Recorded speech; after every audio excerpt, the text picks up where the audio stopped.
Take a deep breath, get comfortable, and let me tell you a story. Alex sat alone inside the glass interview room on the 32nd floor.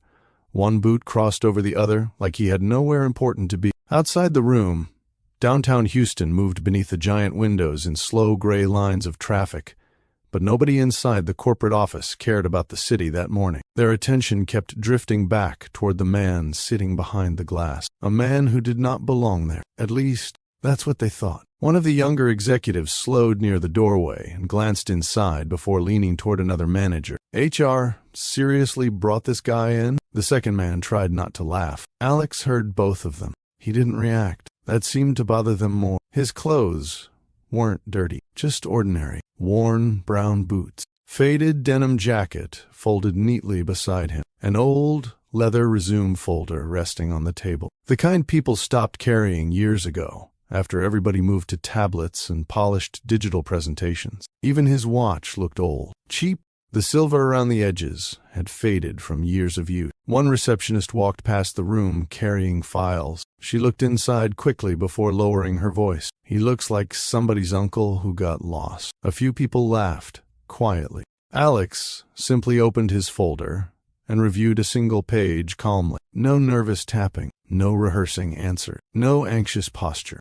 That was the strange part. Most applicants came into Helix or Global sweating before they even reached the interview floor. The company had a reputation for brutal hiring standards. Executives enjoyed pressure. They treated interviews like public trials. But Alex looked comfortable, almost observant, like he was studying them. Instead, a security guard passed the room and gave Alex a small nod through the glass. Alex nodded back politely. One of the executives noticed. Why does Carl know him? No idea. Another shrug. Nobody cared enough to ask further because they had already decided who Alex was the second they saw the truck downstairs. Old Ford.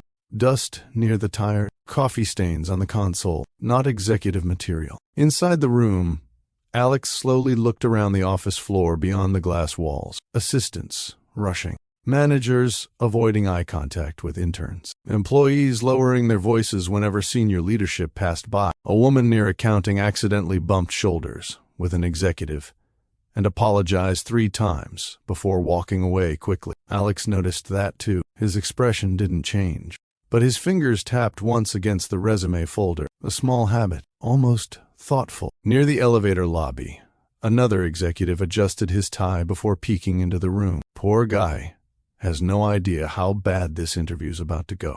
This time, somebody laughed louder. Inside the room, Alex finally leaned back in his chair, relaxed, patient, like a man waiting for something bigger than a job interview.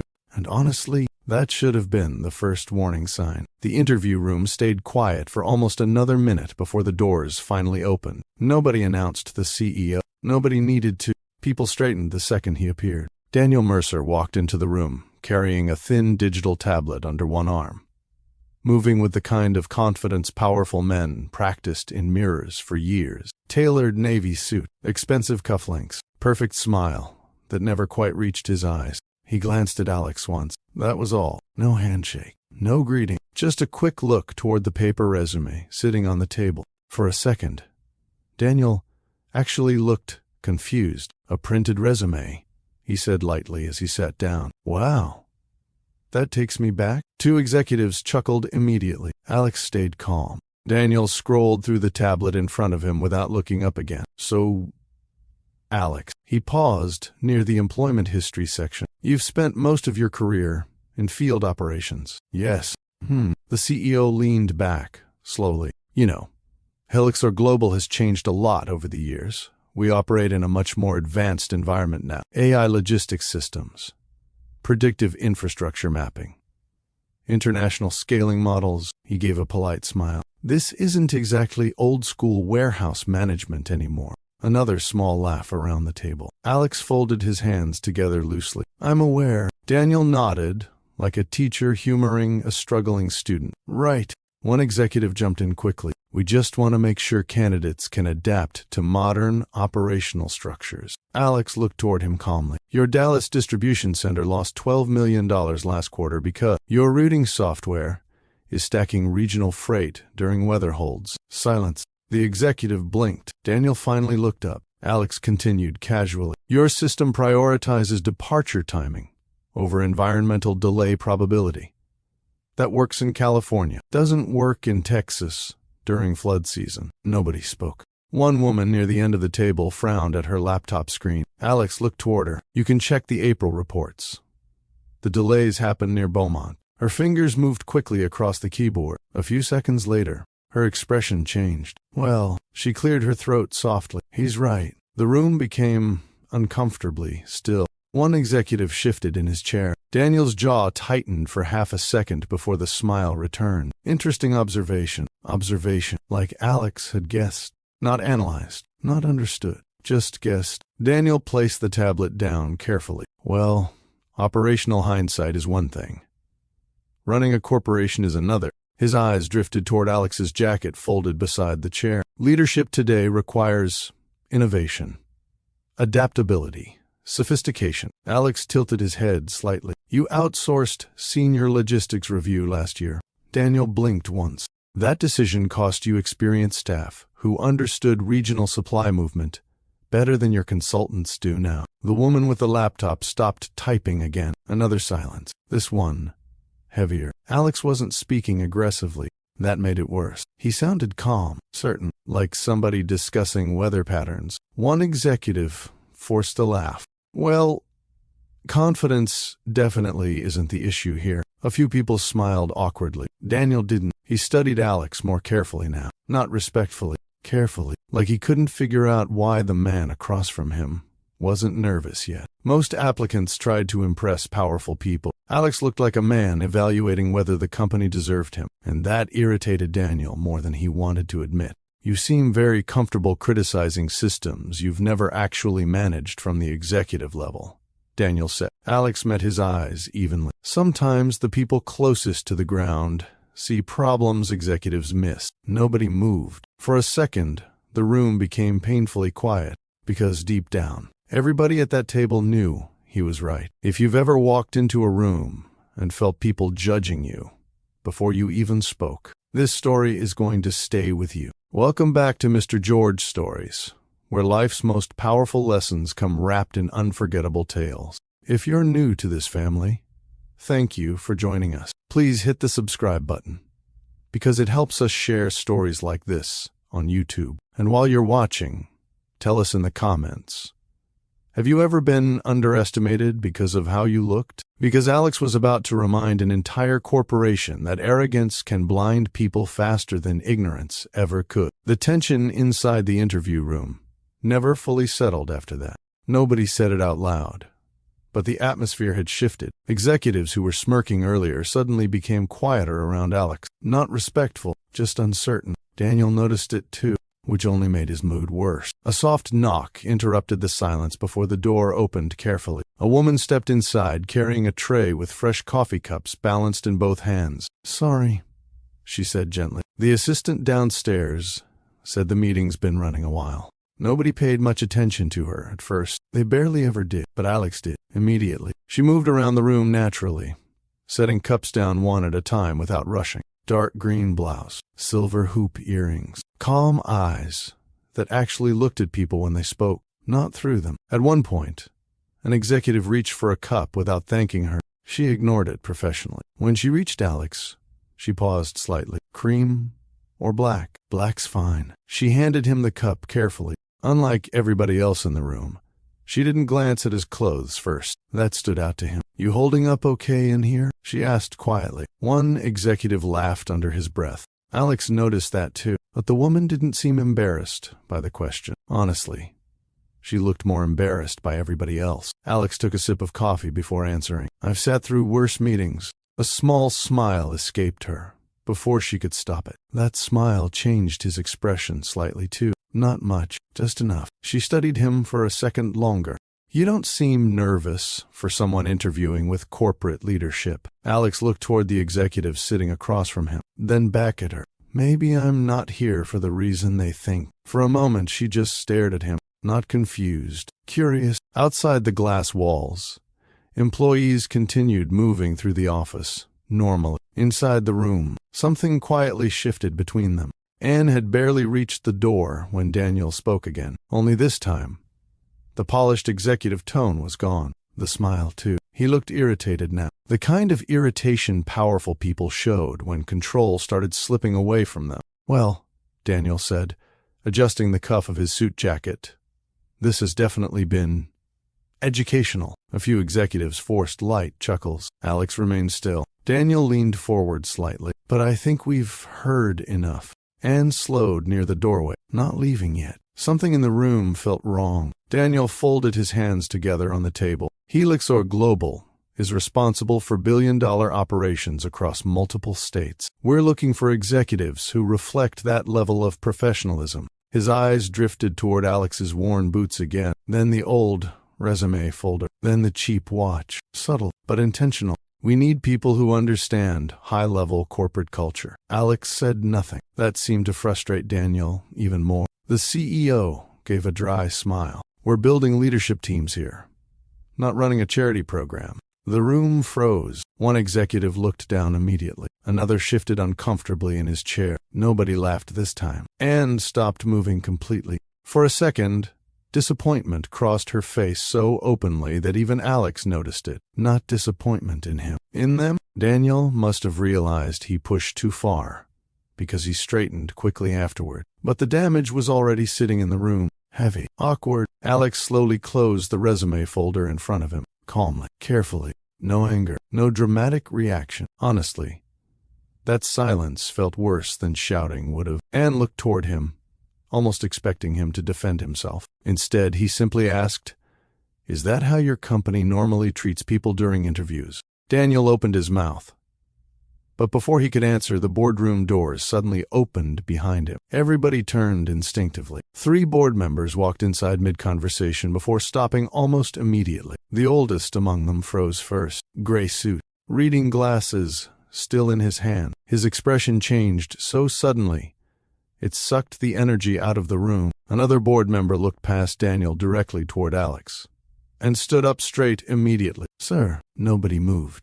The older man blinked once, stunned. We didn't know you were coming personally." Daniel frowned. "What are you talking ab?"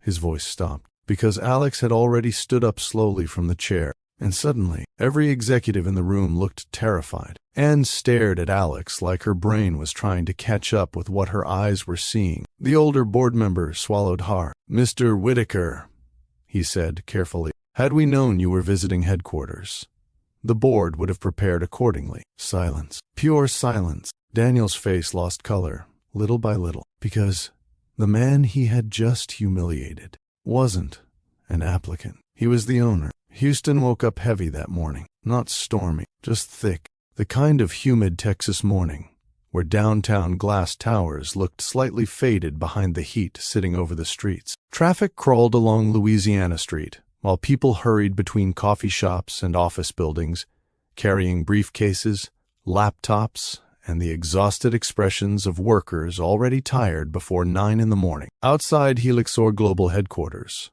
luxury vehicles rolled toward the private parking entrance, one after another. Black Escalades, German sedans, company SUVs with tinted windows. Nobody paid attention to the old Ford pickup turning slowly into the visitor lane, until the truck gave a rough little cough before settling into park near the front entrance. A security guard glanced over automatically, then looked again. The truck wasn't ugly, just old. Dust rested along the lower panels, and the front bumper had a scrape near one headlight like somebody backed into a fence years ago and never bothered fixing it. The driver's door opened. Alex stepped out carrying a worn leather folder beneath one arm. He stood there for a second, looking up at the massive Helixor Global building stretching into the Houston skyline.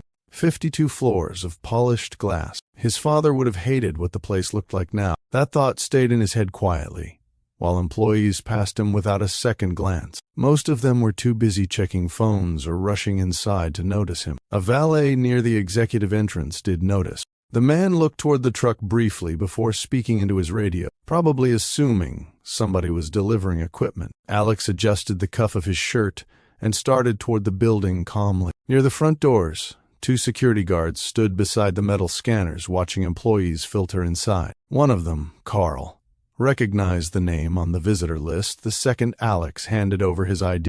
But the older guard beside him didn't. The older man looked between the ID and Alex twice. "You here for maintenance?" Carl looked sideways immediately. Alex answered before the moment became awkward. "Interview." The older guard blinked. "For corporate?" "Last time I checked." Carl coughed suddenly to hide a laugh. The older guard straightened. "Right.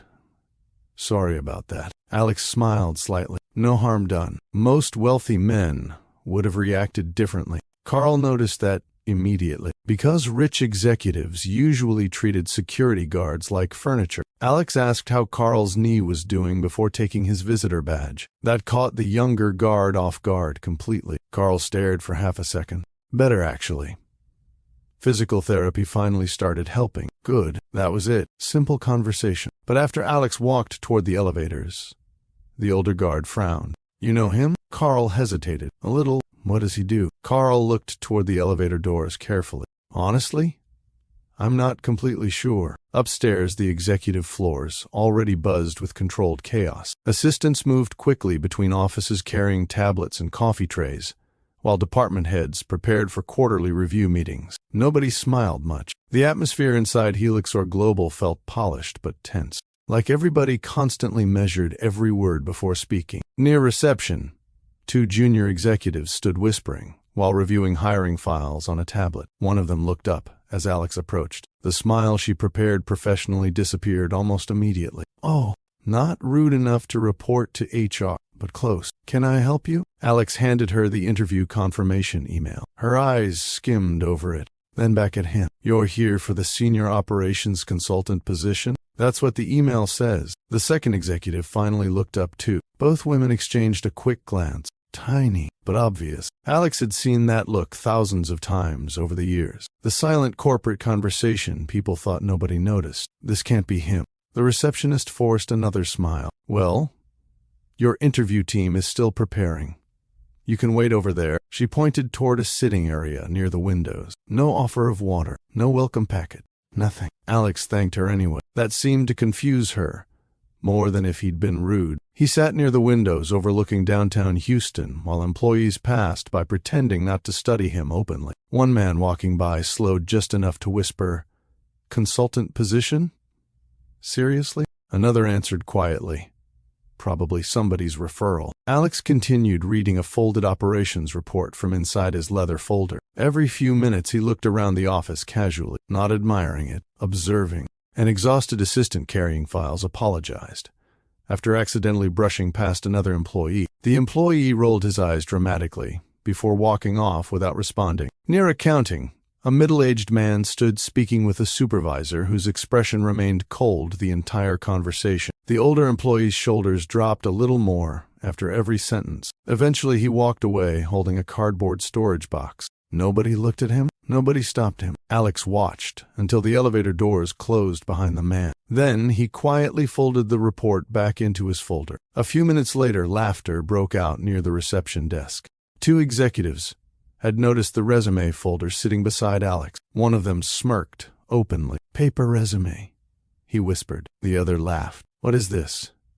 2004. Alex heard them. He also noticed the receptionist pretending not to laugh. What interested him wasn't the joke itself. It was how quickly people joined in once somebody higher ranking started it. That mattered more than they realized. The elevator doors opened again nearby. This time Anne stepped out balancing 2 coffee carriers in her hands, while trying not to drop a stack of printed reports under one arm. One cup tilted dangerously. Alex stood immediately. "You're about to lose one." Anne looked down too late. "Damn." Alex caught the falling coffee before it spilled across the floor. Barely. A few drops splashed his hand. Anne exhaled hard. "Oh my God. Thank you. You almost baptized the carpet." That surprised a laugh out of her before she could stop it. Not polite office laughter. Real laughter. Warm. She shifted the reports awkwardly. "You probably just saved me from getting yelled at before breakfast." "Strong chance. I saved the carpet more than you." She laughed again. The sound turned a few heads around the office. One executive looked irritated immediately. Anne finally looked at him properly then. Worn boots. Old truck, visible downstairs through the glass. Simple clothes. but something about him didn't match the nervous energy most applicants carried. "You here for the consultant interview? That obvious?" "A little." She adjusted the coffee trays. "Well, good luck. They've been acting stressed all morning. Usually means somebody important's nervous." That line made her pause slightly. Not because of the words, because of how casually he said them, like he understood corporate behavior personally. Before she could respond, somebody across the office snapped. "Anne, conference room B needs those reports." She looked irritated for half a second, coming, then back toward Alec. "You checked in already?" "Apparently, I'm being processed carefully." She smiled knowingly. "Yeah, they do that here." There was something tired in her voice when she said it, not bitterness. "Experience." Alex noticed. Anne noticed him noticing. That tiny moment sat between them quietly before she nodded toward the hallway. "Interview rooms are past the executive offices.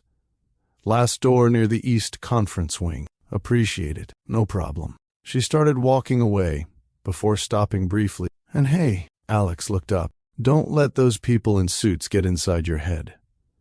Half of them barely know how to print their own reports." He looked toward the executives near reception. One of them was currently struggling with the office copier. Alex smiled slightly. "I'll keep that in mind." Anne shook her head, amused, before continuing down the hallway. For reasons she didn't fully understand yet, she glanced back once, before disappearing around the corner. Alex watched her go for a second, then slowly stood with the leather folder tucked beneath his arm again. As he walked toward the executive wing, conversations lowered around him, not because people respected him, because they judged him. He could feel it in the quick glances, the tightened smiles, the dismissive looks toward his boots. One executive, exiting a meeting, actually checked the hallway behind Alex, like he assumed somebody more important must be walking nearby. Alex almost laughed at that. Near the interview corridor, framed company photographs lined the walls. Groundbreakings, awards ceremonies, expansion announcements. His father appeared in several older pictures near the beginning of the timeline,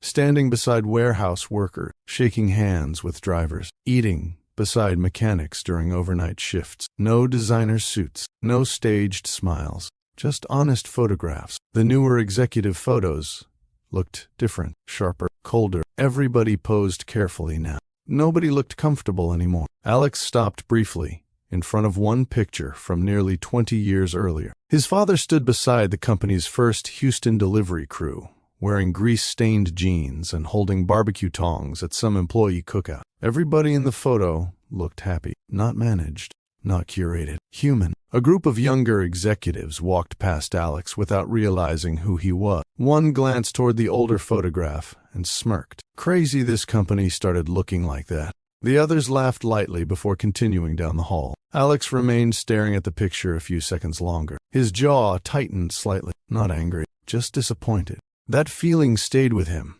as he finally approached the glass interview room where the morning would begin changing for everyone inside Helixor Global. By the time Alex entered the interview room, most of the executive panel was already seated. Nobody stood to greet him. One man near the far end of the table barely glanced up from his phone before muttering, "So this is the operations guy?" Another executive answered quietly enough to sound private, but loud enough for Alex to hear. Apparently, Alex pulled out the chair slowly and sat down without reacting. The room itself looked expensive in the way corporations liked showing off money. Glass walls, city skyline, digital display screens built into dark wooden panels. Everything polished enough to make people feel important the second they walked inside. But the atmosphere underneath all that shine felt tense, not productive, defensive. Alex noticed small things immediately. Half-finished coffee cups everywhere. 3 executives checking phones constantly. 2 assistants standing outside the glass doors looking exhausted before 9:30 in the morning. Nobody here looked comfortable around each other. That usually meant fear was running the building. A woman seated near the center of the table smiled politely while opening Alex's resume. "Well, Alex, thank you for coming in. Happy to be here." The man beside her adjusted his tie while scanning the paper resume. "You've spent most of your background in regional operations management?" "Yes." "Mostly field work?" "That's one way to describe it." The executive nodded slowly, like he already disliked the answer. "Well, Helixor Global has become a very advanced company operationally. Alex noticed several people in the room repeating that word. Advanced. Corporations loved words like that, usually because they sounded smarter than whatever the company was actually doing. Before Alex could respond, the conference room doors opened. Daniel Mercer entered without rushing. The entire room subtly shifted the second he walked in. Postures straightened. Conversations stopped. One executive quickly hid his phone beneath a folder. Daniel didn't acknowledge any of it. His attention settled directly on Alec. The pause lasted barely 2 seconds, still long enough to feel deliberate. Alec, no handshake, no welcome. Daniel sat at the head of the table, while loosening one cuff slightly. I apologize for the delay. Important calls. Alex nodded once. No problem. Daniel picked up the paper resume, carefully, between 2 fingers, almost amused by it. You still print these? Not a question. A quiet jab. Alex leaned back slightly. I like having something people can't accidentally delete. A couple executives laughed softly. Daniel smiled thinly. Fair enough, but the look in his eyes remained dismissive. The interview started formally after that. Questions about logistics, regional management, operational scaling. Alex answered calmly, without trying to impress anyone. That seemed to irritate Daniel more than enthusiasm would have. Most candidates came into this room desperate. Alex sounded like a man discussing routine maintenance. At one point, Daniel asked, how familiar are you with modern predictive routing systems? Alex folded his hands loosely. How modern? A younger executive jumped in eagerly. Our current AI infrastructure predicts freight movement disruptions before they happen. Alex looked toward him. How often does it fail during Gulf weather patterns? The executive blinked. It doesn't fail. Alex waited. The silence stretched just long enough to become uncomfortable. Finally, the woman from earlier cleared her throat. There were some delays during second quarter. Beaumont flooding, Alex said immediately. The woman looked surprised. Yes. Daniel's expression hardened slightly. Alex continued calmly. Your routing system prioritizes departure speed over regional delay probability. During Texas flood season, that creates traffic bottlenecks near eastbound distribution lines. One executive frowned. That's not entirely accurate. Alex looked toward the display monitor mounted on the wall. You shifted from adaptive human dispatch review to automated regional optimization 8 months ago. Nobody spoke. The executive frowned harder now. How would you know that? You outsourced the review division to reduce labor costs. Again, silence. The woman beside Daniel slowly turned her laptop screen toward herself and typed something quickly. A few seconds later, her eyebrows lifted. Daniel noticed immediately. What? She's checking if he's right, Alex said before she could answer. The woman looked caught. Daniel's jaw tightened. Well, she hesitated. He is. Nobody said anything for a moment. One executive reached for coffee. He clearly didn't want. Another adjusted papers that didn't need adjusting. Alex remained relaxed. That made the room even more uncomfortable. Daniel forced a small smile. Interesting observation. Observation, not expertise, not knowledge. Alex noticed the wording. So did Anne. She had quietly entered 10 minutes earlier, carrying updated quarterly reports, and now stood near the side wall organizing folders while pretending not to listen. But she was listening carefully now, especially to Alec, because none of this made sense. Applicants didn't speak this confidently around Daniel Mercer. Most people became nervous within minutes. Alex looked completely unaffected. Daniel leaned back in his chair. Running a corporation requires more than noticing operational flaws. Alex nodded slightly. I agree. Daniel seemed thrown off for half a second by the lack of defensiveness. One executive decided to recover control of the room. Well, let's discuss leadership philosophy. Alex gestured lightly. Go ahead. The executive opened a presentation screen showing employee performance metrics. Helixor Global prioritizes efficiency and adaptability above all else. Alex studied the numbers briefly. You've had unusually high turnover over the last 2 years. We streamlined staffing. You forced out older employees. The room stiffened again. Daniel answered this time. We modernized departments. Alex looked directly at him. Experience isn't outdated just because somebody has gray hair. Nobody moved. Anne glanced up from the report slowly. Daniel gave a practiced corporate smile. You seem emotionally invested in that issue. I'm invested in companies destroying institutional knowledge because executives want younger payroll numbers. The younger executive from earlier shifted uncomfortably. Daniel tapped his fingers once against the table. You're making assumptions without understanding executive-level realities. Alex looked toward the glass walls overlooking the office floor. I walked through your building for 15 minutes. Daniel frowned. And I saw fear before I saw teamwork. That landed harder than anybody expected. Even Anne stopped organizing reports. One executive laughed nervously. That's a dramatic interpretation. Alex shook his head slightly. No.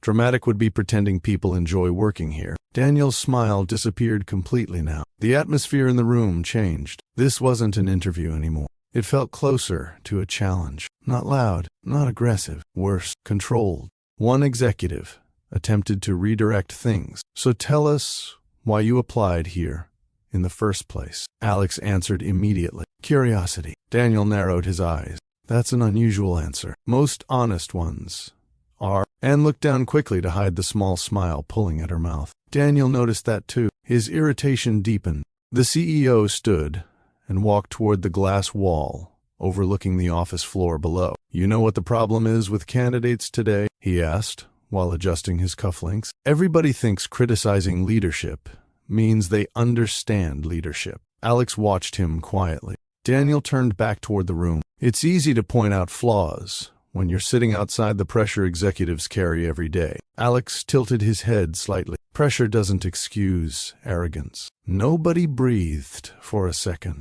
One executive looked genuinely alarmed now. Anne's eyes moved immediately toward Daniel, waiting. Daniel laughed softly, but there wasn't much humor in it. You certainly have confidence, Alex answered calmly. Confidence usually bothers insecure leadership. The room went dead still. Even Anne stopped moving entirely now. One executive nearly choked on coffee, trying to hide a reaction. Another stared down at the table, pretending to read documents. Daniel walked slowly back toward his chair. His face remained composed, but the tension around his eyes had changed. Because for the first time that morning, somebody inside that building wasn't intimidated by him. And deep down, Daniel Mercer hated that feeling. Nobody inside the interview room spoke for several long seconds after Alex's last comment. The atmosphere had changed too much now.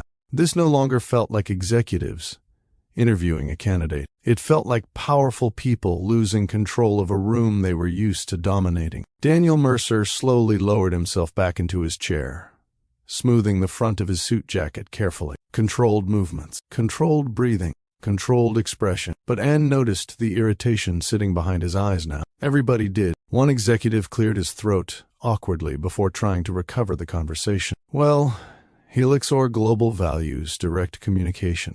Alex looked toward him. That's good. The man forced a smile. Though there's usually a difference between honesty and confrontation. Alex folded his hands calmly. Sometimes people call honesty confrontation when they don't like hearing it. Another uncomfortable pause spread across the table. One woman near the display monitor suddenly became very interested in reorganizing files that didn't need organizing. Nobody wanted to look directly at Daniel. That alone said a lot about the culture inside the company.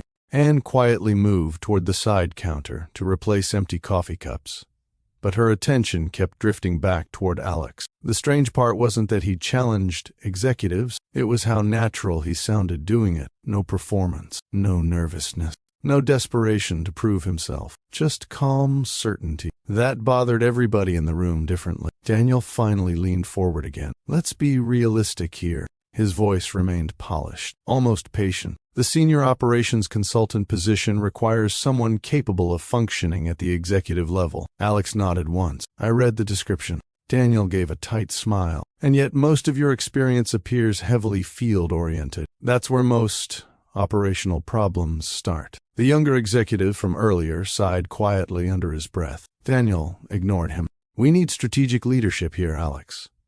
People who understand sophisticated corporate environments. Alex glanced briefly around the room, then toward the office floor outside the glass walls. Is this what you consider sophisticated? Nobody moved. Daniel's expression hardened. You seem determined to criticize this company. Alex answered evenly. No.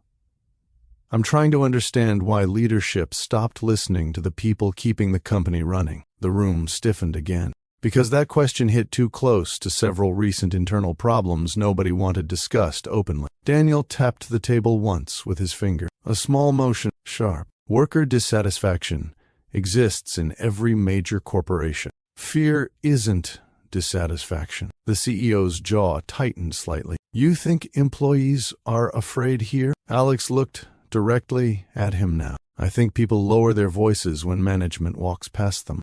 Nobody interrupted. Nobody defended the company. That silence said enough by itself. Daniel laughed softly, but frustration bled through the sound now. You've spent less than an hour inside this building.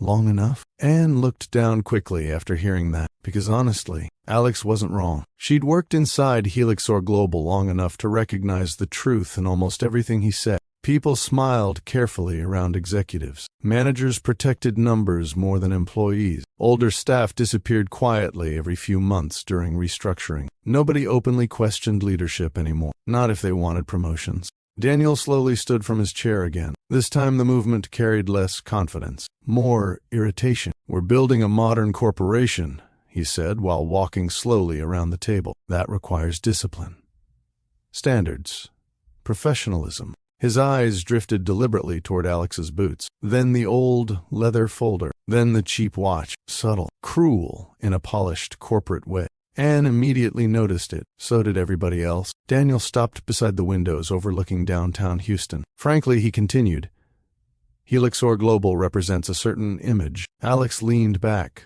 slightly. Image matters more than competence. Daniel turned toward him. No.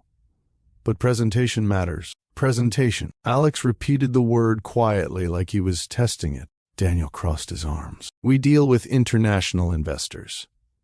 Billion-dollar partnerships. Public perception matters at this level. One executive nodded quickly. Exactly the kind of agreement people gave powerful men when they sensed anger rising. Alex studied Daniel carefully for a second before asking, Do your warehouse employees know they embarrass corporate leadership? The younger executive looked down immediately to hide a reaction. Daniel's patience snapped slightly after that. We are not discussing warehouse culture. Why not? Because this interview concerns executive leadership. Alex held his gaze. Leadership starts there. The room became tense all over again. Anne noticed one executive quietly reaching for water with shaky fingers. Daniel noticed it too. And suddenly, the CEO looked embarrassed. Not by Alex, by the fact his own executive seemed nervous now. That embarrassment turned into anger.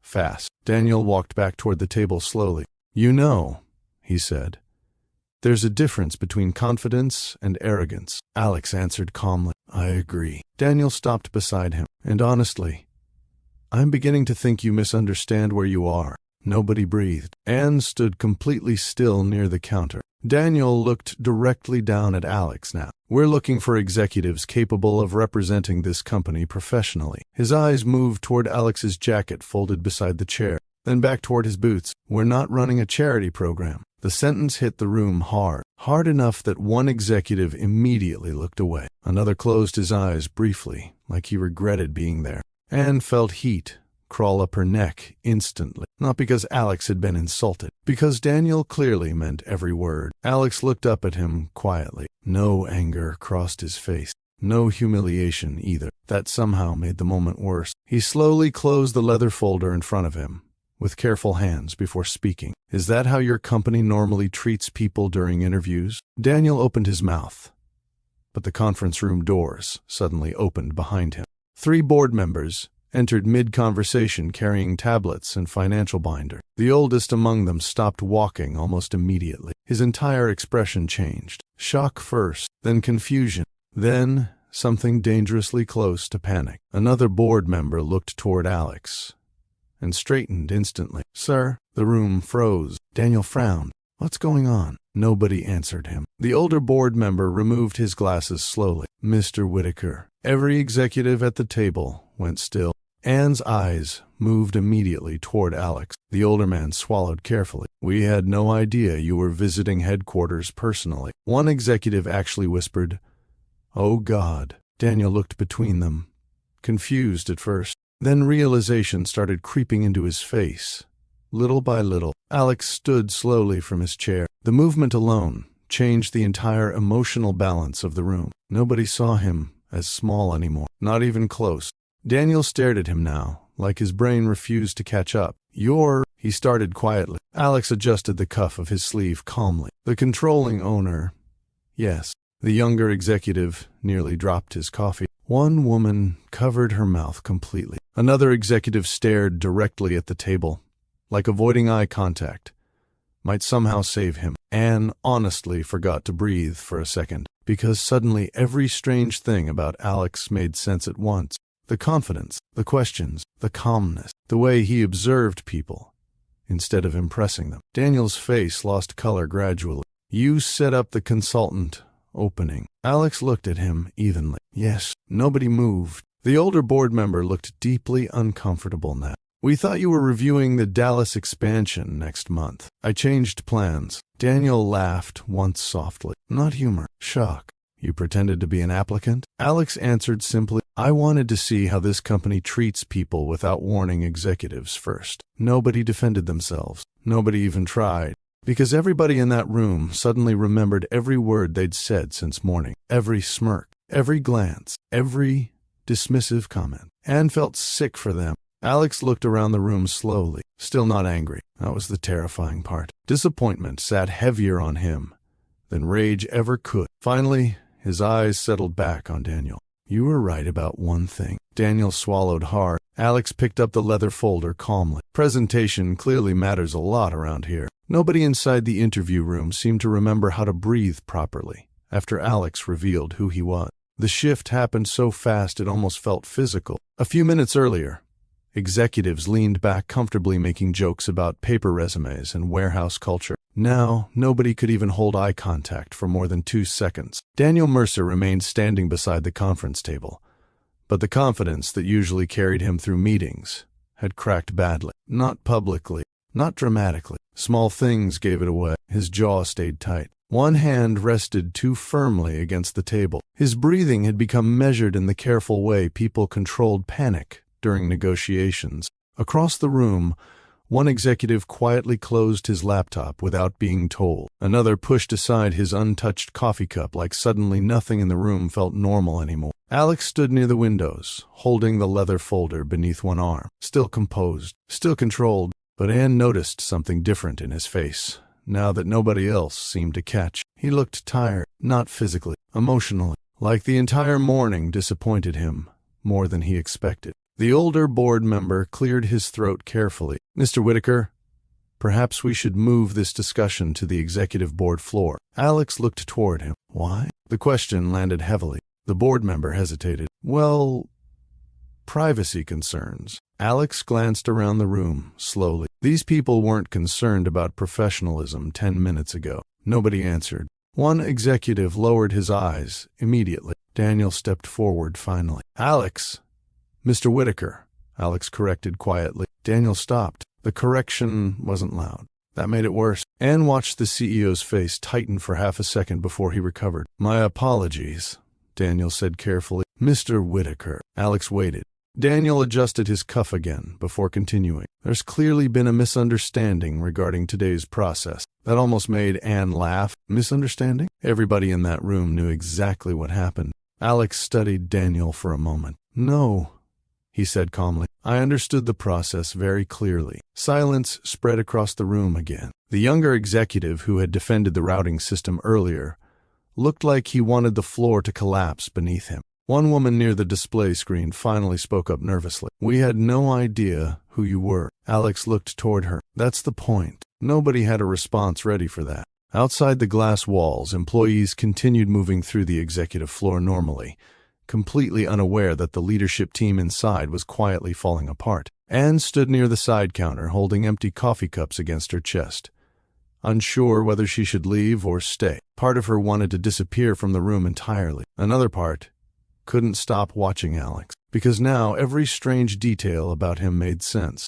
The confidence, the questions, the way security seemed comfortable around him, the way he studied people instead of trying to impress them. Daniel slowly pulled out a chair. Perhaps we should sit down and discuss this professionally. Alex didn't move. Professionally. He repeated the word, softly. Nobody missed the meaning behind it. Daniel tried again. You've obviously raised concerns.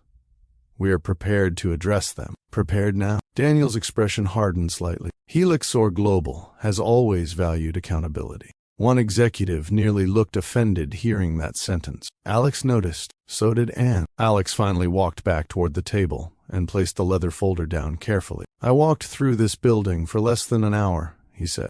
That was enough to watch employees apologize for existing. Nobody interrupted him. I watched senior staff laugh at applicants. I watched management ignore people the second they believed those people had no status. The older board member removed his glasses slowly, clearly uncomfortable. Alex looked toward Daniel again. And I listened to the CEO of this company refer to hiring as charity. Daniel swallowed once before answering. That comment was inappropriate. Anne stared at him. Inappropriate? That was the best defense he had? Alex noticed the reaction around the room, too. I'm curious, he said quietly. How many people here believed I deserved respect before they realized I owned the company? Nobody answered, not even Daniel, because everybody knew the truth. Alex looked toward the younger executive near the middle of the table. What's your name? The man straightened immediately. Ethan. You laughed at my resume.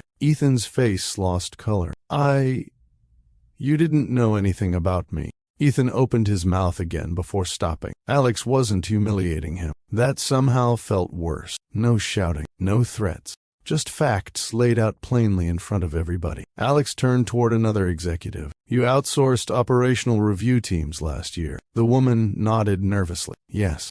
Why? Cost reduction? How many senior staff were terminated? She hesitated. 32. Alex looked around the room. How many had worked for this company longer than 15 years? Nobody answered quickly enough. Alex already knew. That's what I thought. Daniel stepped in carefully. The restructuring improved quarterly performance. Alex looked at him. For shareholders? Daniel paused. For the company. The company is people. That line settled heavily across the room. Anne felt it immediately, because nobody inside Helixor Global leadership talked like that anymore. Executives talked about metrics, scaling, margins, efficiency, not people.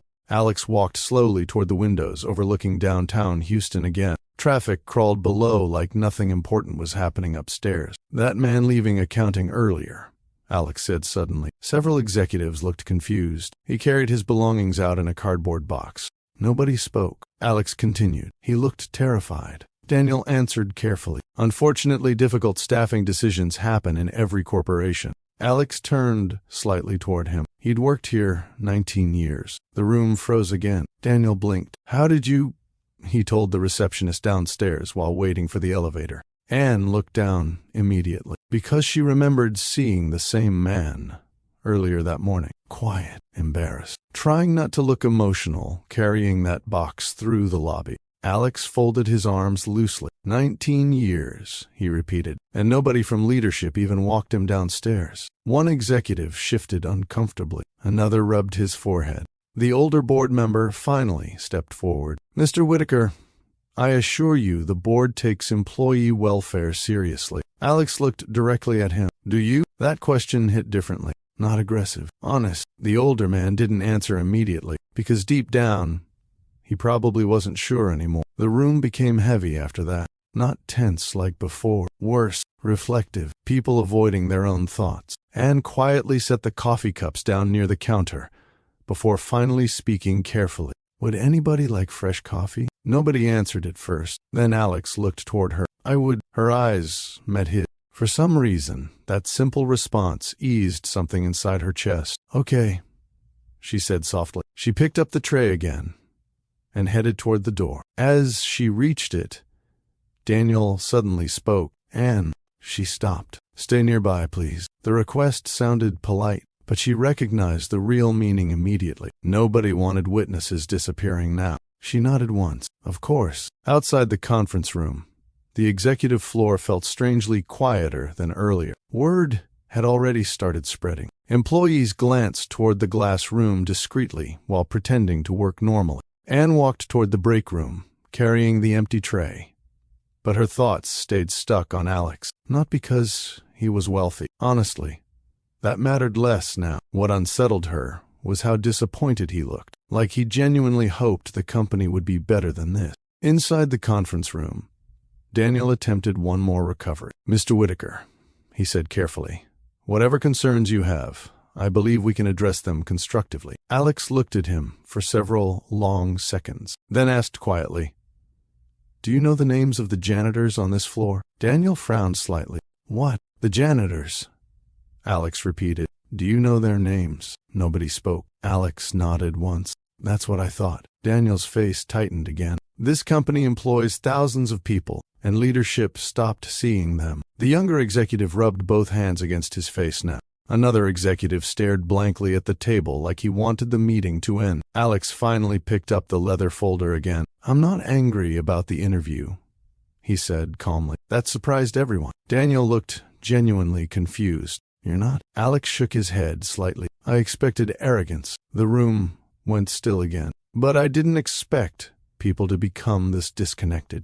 Nobody defended themselves this time, because there was nothing left to defend. A few minutes later, Anne returned carrying fresh coffee. The atmosphere shifted slightly the second she entered. Not lighter, just human again. She handed Alex his cup carefully. "Black, right?" He accepted it. "Thank you." Their fingers brushed briefly against the cup. Tiny moment. Still enough for Daniel to notice. Anne stepped back immediately afterward, suddenly nervous for reasons she didn't fully understand. Not because Alex intimidated her, because now she worried every kind thing she'd done all morning looked calculated, like she only treated him well because he was powerful. That thought bothered her more than anything else happening inside the room. Alex must have noticed the change in her expression, because after a moment he looked toward her and said quietly, "You were the only person in that building who acted normal." The room became very still again, but this time, not because of fear, because everybody there understood exactly what he meant. By late afternoon, the executive floor at Helixor Global looked nothing like it had that morning. Nobody laughed loudly anymore. Conversations happened behind partially closed office doors. Assistants walked faster. Executives who usually moved around confidently now looked careful every time they crossed paths with Alec. Word had spread through the building completely. Not officially. Corporate offices never worked that way. Information traveled through whispers, elevator conversations, unreadable facial expressions, and people suddenly pretending to work harder when leadership appeared nearby. Alex noticed all of it. That was part of the problem. He always noticed too much. Near the elevators, Daniel Mercer stood with two board members speaking in low voices.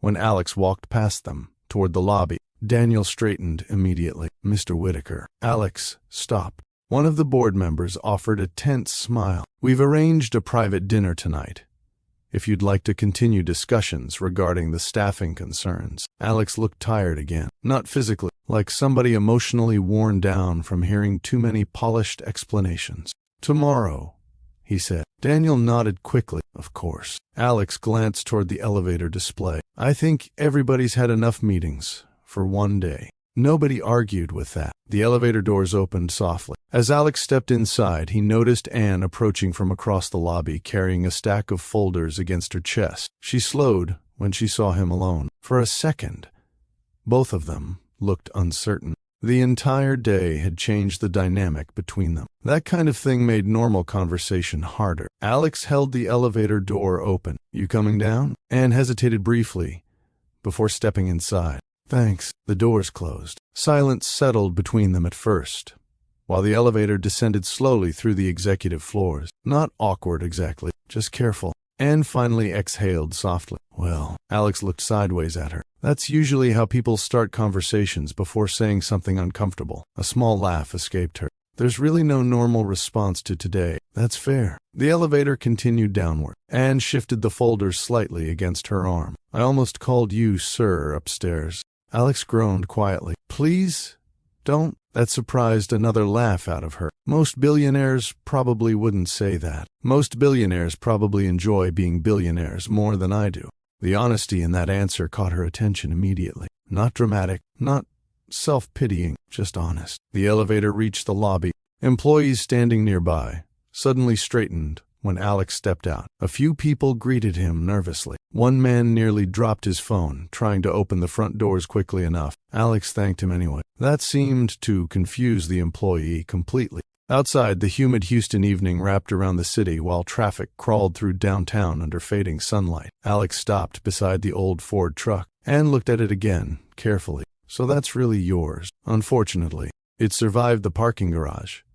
That's impressive. I parked between two Teslas out of spite. She laughed harder this time. Real laughter again. The kind Alex realized he hadn't heard much around himself lately. Anne adjusted the folders under her arm. Well, I should probably head home before corporate leadership schedules 17 emergency meetings. Alex leaned one arm against the truck door. You hungry? The question surprised both of them a little. Anne blinked once. That depends on whether this is a billionaire dinner invitation or an actual human being asking. Alex thought about that for a second. Food truck tacos. She stared at him suspiciously. You're serious? Very. You own Helixor Global, and you could literally eat anywhere. I know. That's weird. Probably. Anne studied him another moment before shaking her head. Okay.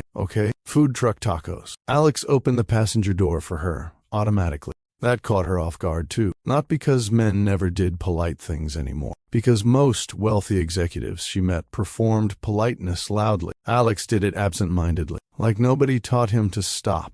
20 minutes later, they sat beneath hanging patio lights, outside a crowded taco truck, parked beside a small blues bar near Midtown. Music drifted through the open street, while people laughed around folding tables covered in plastic baskets and hot sauce bottles. Nobody recognized Alex there. Nobody cared about Helixor Global. And for the first time all day, Anne watched his shoulders loosen slightly. Not entirely, just enough. A waitress dropped off tacos and 2 bottled sodas before hurrying toward another table. Anne watched Alex pick up one taco carefully. You sure you can handle Houston-level spicy food?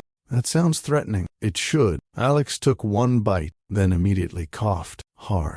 Anne burst out laughing so suddenly she almost spilled her drink. Oh my God. Alex grabbed his soda quickly. That's unnecessary. You turned red immediately.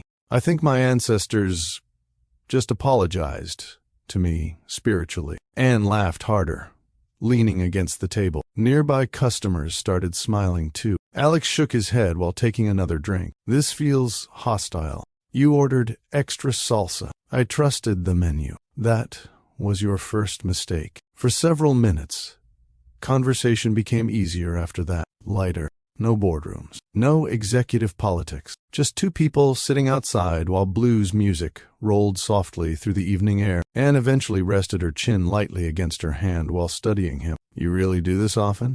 What? Pretend to be normal. Alex smiled faintly. That answer depends on how offensive you meant that question. She grinned slightly. You know what I mean. He looked down at the table for a moment. Sometimes. Why? The music from inside the bar shifted into an older blues guitar rhythm, while people clapped somewhere nearby. Alex watched traffic moving slowly past the street corner before answering. People behave differently when they think you need something from them. Anne nodded slowly. That bad? You saw today. She looked away briefly after that, because honestly, she had. Alex leaned back slightly in the folding chair. The strange part is how fast people decide your value, based on money, based on whatever makes them feel superior. Anne thought about the receptionist upstairs, the executives laughing at the resume folder, Daniel staring at Alex's boots. Yeah, she said quietly. That sounds about right. A group of men started arguing playfully near another table over a domino game. One slammed a tile dramatically while everybody shouted at once. Alex looked over curiously. Anne noticed immediately. You never played dominoes before? Not like that. That's because those men think dominoes is a professional sport. It sounds dangerous. It can be. One older man pointed aggressively at another player. You cheating. I'm winning. That's cheating. Alex actually laughed under his breath watching them. The sound surprised Anne a little because it sounded rare, like something he didn't do enough anymore. You know, she said carefully, you don't really act like the executives upstairs. That's probably why they hate me. She smiled slightly. No, I think they hate you because you walked into that room dressed like somebody. His uncle fixing air conditioners and accidentally exposed half the company. Alex nearly choked, laughing. This time, that's disrespectful. It's accurate. You're enjoying this way too much. A little. The teasing settled naturally between them after that. Not forced. Not overly romantic. Comfortable. By the time they left the taco truck, downtown Houston had shifted fully into evening. Music drifted from bars. Streetlights reflected against damp sidewalks. Groups of people laughed outside restaurants, while traffic moved slower now beneath glowing storefront signs. As they walked toward the truck, Anne glanced sideways at Alex. You know what's weird? What? You looked more comfortable eating tacos than sitting in your own executive conference room. Alex unlocked the truck quietly. That's because nobody here wants anything from me. The answer came out softer than he intended. Anne noticed immediately. For a moment, neither of them spoke. That loneliness inside the sentence stayed hanging between them quietly. Before things became too heavy, Anne nudged his shoulder lightly. Well, next time you're trying to emotionally recover from corporate trauma, I know a blues place with better food. Alex looked toward her. Next time? You're staying in Houston now, remember? He smiled slightly. That sounded dangerously close to an invitation. It wasn't. Anne rolled her eyes. Good night, Alex. She started walking toward her car before stopping briefly. Oh, and if you ever wear cowboy boots to a blues bar, people here are legally allowed to make fun of you. Alex looked down at his boots. I'm being attacked again. You'll survive. She laughed once more, before finally heading across the parking lot. Alex watched her go for a second, before leaning quietly against the old truck. Around him, Houston moved normally. Music, traffic, people talking loudly outside bars. Nothing polished, nothing carefully managed. And honestly, it felt better than most executive meetings he'd attended in years. 3 days later, Alex found himself standing in the middle of a crowded backyard in southwest Houston, holding a paper plate full of barbecue. He was no longer confident about eating. Children ran across the grass, chasing each other with water guns, while music played loudly from a speaker balanced near the patio doors. Smoke from 2 large grills drifted through the warm evening air, mixing with laughter, domino slams, and at least 4 different conversations happening at once. Nobody lowered their voice around him. Nobody straightened when he walked by. Nobody cared about quarterly reports. Honestly, Alex looked slightly overwhelmed. Anne noticed immediately. You okay? Alex glanced around the yard. There are at least 30 people here. That's not even everybody yet. That sentence concerned me deeply. Anne laughed, while fixing the bracelet on her wrist. You'll survive, a loud voice shouted from near the grill. Anne. That him? Alex looked over. 3 men stood near the smoker, watching him openly now. None of them looked impressed. One crossed his arms immediately. That the rich corporate man? Anne sighed already. Please behave. No promises. Alex leaned slightly toward her. I'm sensing danger. You should. The men approached slowly, while carrying plates stacked with barbecue ribs. One of them pointed directly at Alex's boots. You from Texas? Originally, the man narrowed his eyes suspiciously. Those boots look expensive. Alex looked down at them. They're old. That wasn't the question. Anne covered her mouth, trying not to laugh. Another man stepped closer. So you own that big company downtown? Alex answered carefully. Part of it. Anne looked sideways at him immediately. Part? It sounds less weird. One of the men snorted. That means yes. The third man finally spoke. You a Cowboys fan? Alex blinked once. That feels like a trap. It is. Anne laughed harder now. The men stared at Alex. Another second before one finally held out his hand. 8.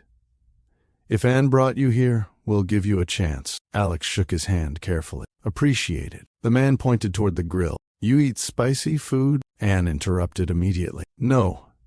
He absolutely does not. That's not true. You almost cried over taco sauce. I was caught off guard. You grabbed your soda, like somebody sprayed mace on you. The men burst out laughing. Alex rubbed the back of his neck. This story's becoming very exaggerated. One older woman sitting near the patio suddenly shouted, Anne, stop bullying that man and feed him. Yes, ma'am, Anne answered automatically. Alex leaned closer quietly. You follow instructions fast. That woman raised half this neighborhood. Nobody argues with her. I respect that immediately. As the evening continued, Alex slowly started relaxing into the gathering. Not fully, but enough. People still watched him carefully, at first, mostly because nobody trusted wealthy executives automatically, especially not wealthy white executives showing up at family cookouts wearing boots and trying to act normal. One man near the domino table looked Alex up and down before muttering, "He definitely owns stock somewhere." "I can hear you," Alex answered.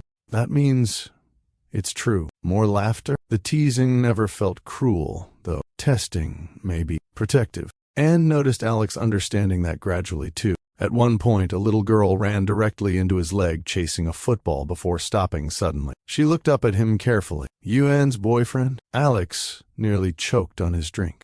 Anne froze beside the food table. "No, both of them," answered immediately. The little girl squinted suspiciously. Then ran off again without explanation. Several relatives started laughing instantly. Anne grabbed a napkin and threw it toward one cousin. "Mind your business." "I didn't say nothing." "You were thinking loudly."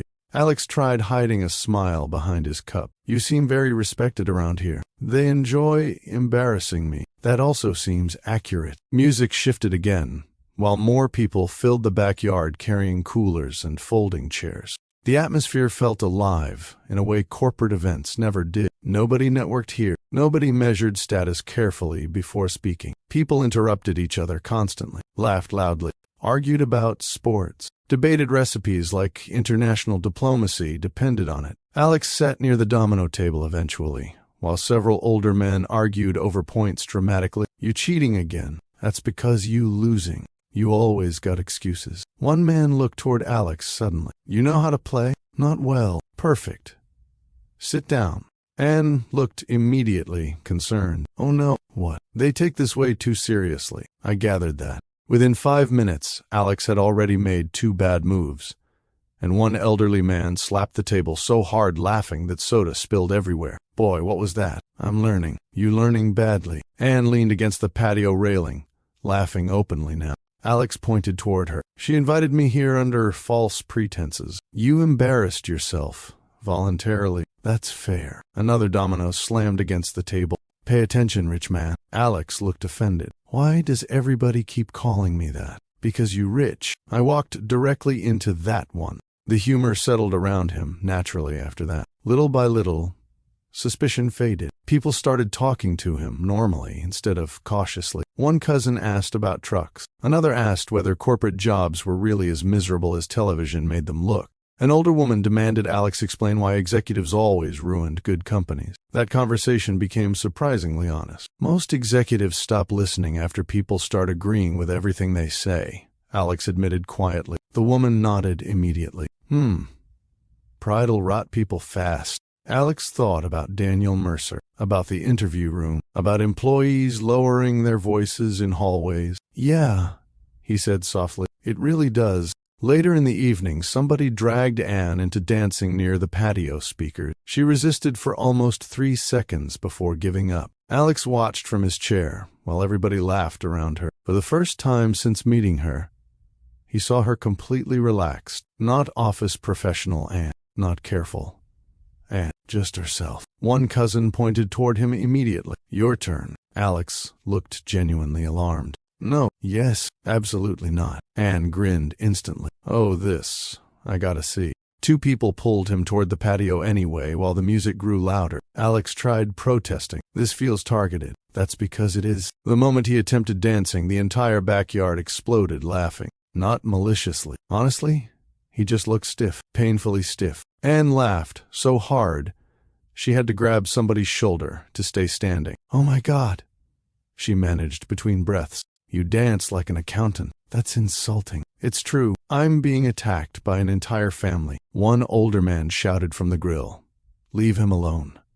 White boy trying his best. That made everybody laugh harder. Even Alex eventually gave up and laughed at himself too. The sound felt strange in his own chest, lighter than usual. By the time night settled fully over the backyard, folding chairs formed loose circles across the grass, while quieter conversations replaced most of the music. Children slept across couches inside the house. The grills cooled slowly beneath the patio lights. Alex sat slightly apart from the larger group near the back fence, holding a cup of lemonade in both hands. Anne walked over quietly before sitting beside him. "You survived.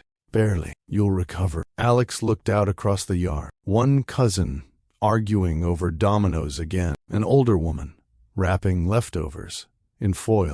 Two uncles debating football loudly like ESPN hired them personally. Everybody comfortable around each other. Everybody belonging somewhere. Anne studied him carefully. "You okay?" Alex took a second before answering. "Yeah," but his voice sounded distant, not unhappy, just thoughtful. Anne followed his gaze across the yard. "What?" Alex rubbed his thumb slowly against the side of the cup. "I forgot what this feels like." She looked toward him quietly. "What does—" He watched the family laughing near the patio, people interrupting each other, teasing, talking loudly, existing without pretending. People who actually mean it when they ask you to stay a while. That answer sat between them softly. Anne looked at him differently after that. Not because he owned Helixor Global, because underneath all the money and executive authority, he suddenly sounded lonely enough to break your heart a little.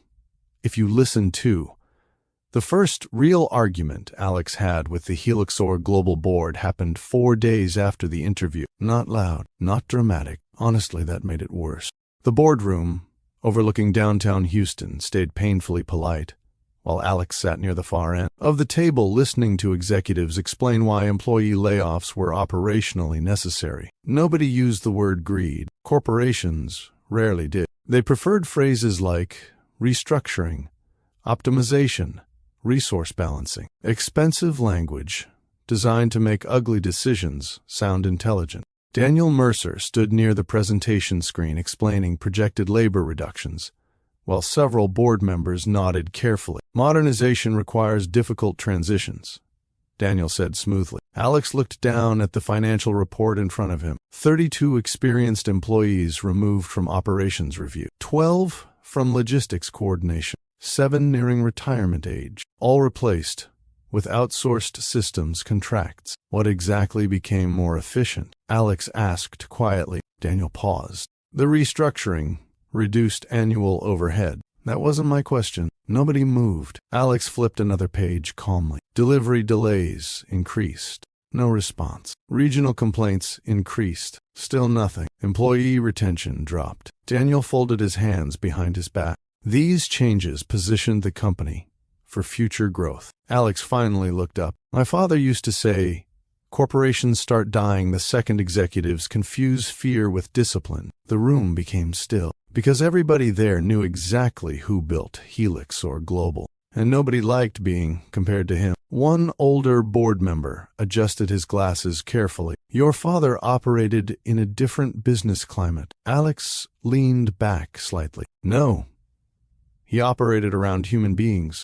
That line settled heavily over the room. Daniel kept his expression controlled. But Anne, sitting near the side wall organizing meeting notes, noticed the irritation flash across his face again. Over the past few days, she'd started noticing a pattern. Daniel hated losing emotional control around Alex. Because Alex forced conversations Daniel normally redirected easily. The meeting dragged another hour after that. More charts, more explanations, more carefully polished corporate language. By the end, everybody looked exhausted, except Alex. Not energized, just emotionally detached, like he'd heard these excuses too many times already. When the meeting finally ended, executives hurried out quickly while assistants gathered abandoned reports and coffee cups. Daniel stopped beside Alex before leaving. We are trying to stabilize the company. Alex closed the financial folder slowly. Stability without integrity doesn't last. Daniel's jaw tightened. We can't run a global corporation emotionally. Alex stood. No. But eventually, the people you ignore stop caring whether the company survives. Daniel didn't answer that. He walked away instead. Anne watched the exchange quietly from across the room while pretending to organize paperwork. The strange thing was, Alex never sounded theatrical during these conversations. He sounded disappointed. That disappointment carried more weight than anger. A few minutes later, the boardroom emptied completely except for Anne and Alex. Houston traffic crawled below the massive windows, while evening sunlight reflected across nearby buildings. Anne gathered folders carefully before glancing toward him. You know they're terrified of you now. Alex rubbed one hand across the back of his neck tiredly. They're terrified of accountability. That too. A small smile touched his face briefly before fading again. Anne studied him quietly. You okay? The question came naturally now, not forced. Alex looked toward the windows. My father used to hold meetings differently. Anne leaned lightly against the edge of the table. How? Alex thought about it for a moment. He hated long tables. That's specific. He said people tell fewer lies when they sit closer together. That actually made Anne laugh softly. I think your father would hate corporate America. He absolutely would. For a second, Alex looked genuinely amused, remembering him. Then the expression faded again just as quickly. Anne noticed. What was he like? Alex stayed quiet longer this time, not avoiding the question, remembering carefully. He started the company with 6 delivery trucks and a rented warehouse outside Dallas. Anne sat down slowly near the end of the table. He built all this from scratch? Mostly. Alex walked slowly toward the windows overlooking Houston. He knew every employee's family, went to weddings, funeral services, graduation parties. Anne listened quietly. He used to keep spare grocery money in his office desk for workers going through hard times. That surprised her. Seriously? Alex nodded once. One winter, a driver lost his house during a storm. He smiled faintly at the memory. My father disappeared for 3 days helping rebuild the place himself. Anne folded her arms loosely. That doesn't sound anything like the executives running things now. No, Alex admitted quietly. It doesn't. The room became quieter after that. Not uncomfortable. Reflective. Alex looked down at the streets below. After he died, the company changed fast. Anne watched his expression carefully now. Not because he looked emotional, because he looked tired in a deeper way than before. Board members changed. He continued. Consultants came in. Investors started pushing expansion harder, and your father kept that from happening before. He protected the culture aggressively. Alex turned toward her slightly. He believed companies fail when leadership stops respecting ordinary people. Anne thought about the interview room immediately. Daniel, staring at Alex's boots. Executives laughing at paper resumes. The receptionist making assumptions. Yeah? She said softly. That sounds familiar. Alex gave a humorless smile. The strange part is watching people slowly justify behavior they would have hated years earlier. Anne looked down briefly. That happens everywhere. Maybe. Alex rested one hand against the glass window. But it happened here because I stepped away too long. That caught her attention immediately. What do you mean? He hesitated. Not because he wanted mystery. Because some memories still hurt to say out loud. My divorce happened around the same time the company started expanding aggressively. Anne stayed quiet. Alex rarely volunteered personal details. I stopped paying attention to the right things, he admitted. The honesty in his voice made her chest tighten slightly. Bad divorce? Alex laughed once softly. Depends who you ask. He looked down at the city again before continuing. She liked the life attached to me more than the person attached to the life. Anne didn't interrupt. You ever sit at a dinner table, realizing somebody's listening to your last name more than your actual words? The question landed harder than he probably intended, because suddenly Anne understood something important. Alex didn't hate wealth itself. He hated what wealth did to human interactions. The constant uncertainty, the suspicion, the performance. That sounds exhausting, she said quietly. It gets lonely. The answer came out before he could soften it. Alex looked almost annoyed with himself afterward, like he revealed more than intended. Anne didn't push further. Instead, she asked softly, So that's why you started visiting branches undercover? Alex nodded slowly. At first it was curiosity, and after that, he looked toward her. I wanted to know whether anybody still behaved honestly when they thought nobody important was watching. Anne sat quietly absorbing that. Suddenly the old truck made more sense. The simple clothes, the hidden visits, even the interview itself. You've done this before? A few times. Did anybody recognize you? One janitor in Denver did. What happened? Alex smiled faintly. He asked why I was pretending to be poor when I clearly didn't know how to buy cheap coffee. Anne laughed immediately. That's actually fair. I apparently looked financially confused. You probably tipped somebody $50 accidentally. 40, that's worse. For the first time all evening, Alex laughed properly. short, real. Anne noticed how different he looked when he forgot to guard himself for a second. Younger, somehow, less heavy. The moment faded gently afterward. Outside, Houston lights slowly began replacing the sunset across the skyline. Anne gathered the remaining folders into a neat stack before speaking again. You know what's strange? What? You spend so much time hiding who you are. She paused carefully. But you seem more comfortable when nobody treats you important. Alex looked at her quietly. That's because important people usually want something. Anne held his gaze a second longer than usual. Well, I wanted free tacos. That caught another laugh out of him, unexpectedly. Honesty. I appreciate that. She smiled slightly.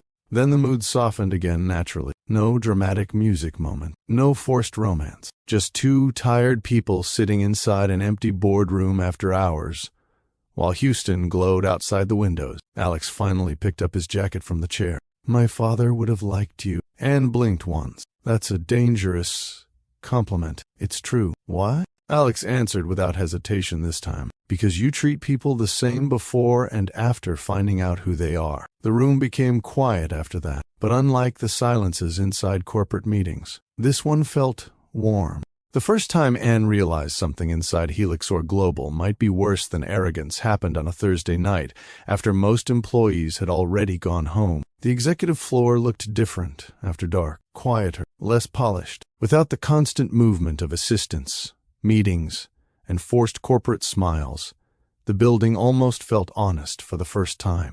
Cleaning crews moved through empty hallways, pushing carts slowly beneath dimmed office lights, while downtown Houston glowed outside the glass walls. Anne sat alone near the operations department reviewing employee scheduling reports Daniel Mercer requested earlier that afternoon. At least, that's what she was supposed to be doing. Instead, she kept staring at numbers that didn't make sense. 3 departments showed staffing reductions on paper, but payroll expenses inside those same divisions had somehow increased afterward. That should not have happened. Anne frowned at the screen again. She wasn't an executive. She wasn't an auditor, but she worked close enough to leadership to recognize when documents stopped matching each other. And lately, too many things stopped matching. A soft knock interrupted her concentration. Alex stood outside the office doorway holding 2 coffees. You're still here. Anne leaned back in her chair tiredly. That sounded judgmental. It was concern disguised professionally. She accepted 1 coffee from him. Thank you. Alex glanced toward the computer screen. Work or corporate punishment? Honestly, hard to tell lately. That earned a small smile from him. He looked tired, too. The past week had been rough on everybody inside executive leadership. Board meetings stretched late into evenings. Department heads suddenly became overly polite around Alex. Executives who ignored employee complaints for years now held emergency listening sessions nobody trusted. The company atmosphere had shifted into nervous survival mode. Alex pulled a chair beside her desk. You look frustrated. Anne rubbed one hand against her forehead. Can I ask you something? Depends how dangerous it is. She turned the monitor slightly toward him. These staffing reports don't make sense. Alex studied the screen quietly. Anne pointed toward several highlighted expense lines. Operations support staff got reduced by almost 20%. Yes, but contract spending increased after the layoffs. Alex's expression changed subtly, not shocked, focused. Who approved these transfers? Daniel signed most of them. Alex looked closer now. What about the consulting firms? That's the weird part. Anne clicked another file open. 3 of them appeared suddenly within the last year. Alex read the names carefully. His jaw tightened slightly. Anne noticed immediately. You recognize them? Unfortunately, that answer sat badly between them. Alex leaned back slowly in the chair. These companies handle executive restructuring strategies. Anne frowned. That sounds fake. It usually is. She studied his face carefully. You think something's wrong? Alex stayed quiet for a moment too long. That alone answered her. Before either of them could continue, voices echoed faintly from farther down the hallway. Both looked toward the corridor instinctively. 2 executives walked past the glass office carrying folders while speaking in low voices. One noticed Alex immediately and stopped talking mid-sentence. The other forced an awkward smile. Mr. Whitaker, Didn't realize anyone was still here. Alex nodded once. Long night? Very. The men moved on quickly after that. Too quickly. Anne watched them disappear around the corner before lowering her voice. Okay, that was weird. Alex stood and walked toward the office doorway thoughtfully. They stopped talking the second they saw me. That's not new. No, Alex admitted quietly. But they looked nervous before they saw me. Anne felt tension settle into her stomach slowly. Not fear. Exactly. Instinct. Something inside the company felt off lately. And now, Alex felt it too. The office grew quiet again after the executives disappeared. Outside, rain had started falling lightly against the city windows. Alex remained near the doorway a moment before speaking again. My father used to say corruption rarely starts with stealing. Anne looked toward him. What does it start with? People convincing themselves the rules shouldn't apply to them anymore. The sentence lingered heavily. Anne turned back toward the reports. These numbers really bother me. They should. Alex walked back beside her desk and studied the files again. What originally made you check this? She shrugged lightly. One expense report got filed twice by accident. That's it? That's how most people get caught doing dumb things. Alex looked at her with quiet appreciation. You notice details. My grandmother says nosy people survive longer. That might actually be true. She smiled faintly before opening another file. This department here lost older staff too. Alex's eyes moved immediately toward the screen. How many? 8. Replaced? Contract analysts. Alex exhaled slowly through his nose and studied him carefully now. What aren't you saying? He rested one hand against the desk. When companies start removing experienced workers quietly, there's usually a reason beyond payroll. Like what? Experienced employees remember how systems used to work. That answer made her stomach tighten harder, because suddenly, the layoffs looked different, not random, strategic. Anne looked back at the reports again. Jesus. Alex sat down beside her again. For several minutes, they worked silently together reviewing files while rain tapped softly against the windows. The atmosphere between them felt different lately, closer. Not because either person forced it, because shared focus naturally removed some emotional distance. At one point, Anne leaned over his shoulder to point at another discrepancy. Alex smelled faintly like coffee and cedarwood. The realization distracted her for half a second annoyingly. She leaned back quickly afterward, pretending nothing happened. Alex noticed anyway. He didn't mention it. That somehow made it more noticeable. Around 10:30, most of the floor had gone completely dark except for emergency lighting and a few active offices. Anne finally pushed herself back from the desk. My brain's officially quitting. Alex glanced at the clock. You should go home. You say that while sitting here, investigating your own company at almost 11. That's different. How? I'm stubborn professionally. You think I'm not? Alex looked toward her sideways. That actually explains a lot. She grabbed a paperclip and threw it at him lightly. He caught it without effort. That was disrespectful. You deserved it. The teasing eased the tension slightly, but underneath it, both of them still felt the same thing. Something inside Helixor Global wasn't right, and it went deeper than rude executives or bad management culture. Anne stood and stretched carefully before walking toward the office windows. Rain streaked softly across the glass overlooking Houston. Traffic lights reflected against wet streets below, while distant thunder rolled somewhere beyond downtown. Alex joined her quietly a moment later. You ever regret owning all this? She asked, suddenly. He looked out at the city. Sometimes. That answer came too fast to be fake. Anne folded her arms loosely. Most people spend their whole lives chasing money. Most people think money fixes loneliness. She glanced toward him. And it doesn't? Alex smiled faintly. It buys quieter sadness. The honesty inside that sentence hit harder than she expected. For a second, neither of them spoke. The rain kept falling softly outside while the office floor remained nearly empty around them. Finally, Anne looked toward him carefully. You know you don't always have to carry this alone, right? Alex looked at her then. Really looked at her. Not as an employee. Not as somebody being kind to the owner. As a person. That moment stretched quietly between them before he answered. I'm still getting used to believing that. Something inside Anne's chest tightened unexpectedly after hearing it. Not pity. Something gentler. More dangerous. Before either of them could say anything else, Alex's phone buzzed sharply in his pocket. The mood shifted immediately. He checked the screen. His expression changed. Anne noticed at once. What happened?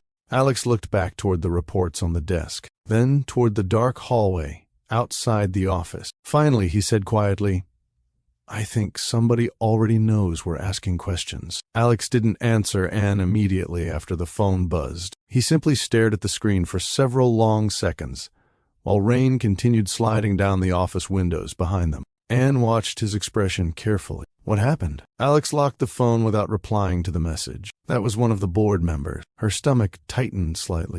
"Anne, he wants an emergency meeting tomorrow morning." That doesn't sound unusual. It is at 11 at night. The atmosphere inside the office changed after that. Not panic, pressure, the kind that arrived quietly before something ugly surfaced. Alex walked back toward the desk and gathered several of the printed financial reports into a neat stack. Anne noticed the shift in him immediately. His shoulders looked tighter now, his focus sharper. "What aren't you telling me?" Alex hesitated briefly, then finally answered honestly. "People usually start scheduling private meetings when they're trying to control damage before exposure." Anne looked toward the reports again. "You think this is bigger than layoffs?" "I think somebody inside the company is protecting something." Neither of them spoke for a moment after that. Outside, thunder rolled softly across downtown Houston, while most of the executive floor remained dark. Anne crossed her arms tightly. "Okay, let's say you're right. What exactly could they be hiding?" Alex rested both hands against the desk. "Executive restructuring contracts." "Meaning?" "Consulting firms sometimes help companies quietly remove leadership obstacles." Anne frowned. "You mean like executives? Or owners?" That sentence landed hard. Anne stared at him. "You think somebody's trying to remove you?" Alex gave a humorless smile. "I own controlling interest in a corporation worth billions. Somebody's always trying to remove me." Normally, that kind of answer would sound arrogant from another wealthy executive. From Alex, it sounded exhausting. Anne looked toward the hallway outside the office again. "Do you trust the board?" Alex laughed softly under his breath. "Not amusement, memory. I trust maybe 3 people in that room." "That bad?" "Worse after money gets involved." Anne leaned against the desk thoughtfully. "What about Daniel?" Alex stayed quiet a second too long. "He's ambitious." "That wasn't the question." "No," Alex admitted. "It wasn't." The silence after that felt heavier, because both of them already knew the answer. Anne walked slowly back toward the computer and reopened several files. If somebody's manipulating contracts, there has to be documentation somewhere. Alex watched her carefully. "You don't have to involve yourself in this." She looked up immediately. "That's not how my personality works." "I'm serious, Anne." "So am I." Her voice stayed calm but firm enough that Alex stopped talking. Anne pointed toward the monitor. "You walked into your own company pretending to be an ordinary applicant, because nobody around you was being honest anymore." She clicked another financial file open. "That alone should tell you something's deeply wrong here." Alex studied her face quietly. No fear, no hesitation, just determination. Honestly, that unsettled him more than he expected, because people usually stepped backward when corporate problems became dangerous. Anne leaned closer to the monitor again. "Here." Alex moved beside her. She pointed toward several authorization records. "These transfers were approved through executive legal review." Alex frowned slightly. "That's unusual." "Why?" "Financial restructuring normally goes through operational oversight first." Anne clicked another file. "This bypassed operations completely." Alex's jaw tightened slowly. Now even he looked genuinely concerned. Anne looked sideways at him. "You didn't know?" "No." That answer bothered her more than if he had, because Alex clearly knew the company better than anyone else in leadership. If even he looked blindsided now, whatever was happening had been hidden carefully. The office suddenly felt colder, not physically, emotionally. Alex rubbed one hand slowly against his forehead. "I should have caught this sooner." Anne looked toward him immediately. "Don't do that." "Do what?" "Start blaming yourself for every problem inside this company." Alex looked exhausted suddenly. "People trusted my father to protect what he built. That's not all on you." I stepped away. "You were dealing with your life falling apart." Alex looked down quietly after that. His divorce rarely came up directly, but Anne noticed how much guilt still sat underneath it. Not just heartbreak, withdrawal, like he disappeared emotionally after everything collapsed. Anne softened slightly. "You're here now." The sentence stayed between them for a moment. Alex looked at her again. And people inside this company are already trying to push me out. Anne crossed her arms. Then maybe they're scared you'll stop whatever they've been doing. Before Alex could answer, voices echoed faintly from farther down the executive hallway again. Both turned instinctively. This time the voices sounded sharper, urgent. Alex stepped quietly toward the partially open office doorway. Two executives stood near the elevators speaking in low tones. Anne couldn't hear everything, only fragments. Can't let him freeze restructuring. Board support isn't guaranteed. Legal strategy has to move faster. Alex's expression darkened slightly. Not anger, recognition. One executive suddenly glanced toward the office and lowered his voice immediately. The other followed his gaze. Both men stopped talking. A second later, they walked quickly toward the elevators without another word. Anne stared after them. They looked nervous. Alex remained near the doorway, thoughtfully. They should. You recognized what they were talking about. Alex nodded once. Hostile governance pressure. That sounds awful. It usually is. Anne stepped closer. What does that mean exactly? Alex leaned lightly against the doorframe. It means executives gather enough legal influence around the board to limit ownership authority. Anne blinked. Wait. Can they actually do that to you? Not easily. The pause afterward mattered more than the answer. Anne noticed immediately, but possible. Alex looked toward the dark hallway. With enough coordination? Yes. For the first time since meeting him, Anne saw something dangerous beneath his exhaustion. Not fear, exactly. Betrayal. Deep enough to hollow somebody out slowly. He walked back into the office quietly. My father trusted some of these people. Anne didn't know what to say to that because, honestly, the pain in his voice sounded older than this situation. Older than Daniel Mercer. Older than the restructuring. Years old. Alex sat down heavily in the chair beside the desk and stared at the reports scattered across the table. All this time, I thought the company was drifting. He looked up finally, but this wasn't drifting. Anne stayed silent. Alex laughed once quietly to himself. No humor in it. They were building something behind my back, while I was busy pretending everything would correct itself eventually. The office grew still again. Rain continued falling outside, while emergency hallway lights reflected faintly across the glass walls. Anne walked closer slowly. You know what I think? Alex looked toward her tiredly. I think you've spent so long expecting people to lie to you that you stopped noticing who was actually trying to help. That hit him harder than she intended. She saw it immediately, not because he argued, because he didn't. Alex looked down at his hands for a second, before speaking quietly. My ex-wife used to tell me something similar. Anne instantly regretted bringing it up, but Alex continued before she could apologize. She said I treated trust like a negotiation. The sadness in that sentence felt painfully real. Anne sat carefully beside him. You were betrayed. Still happened. Neither spoke for several seconds after that. The closeness between them felt different tonight.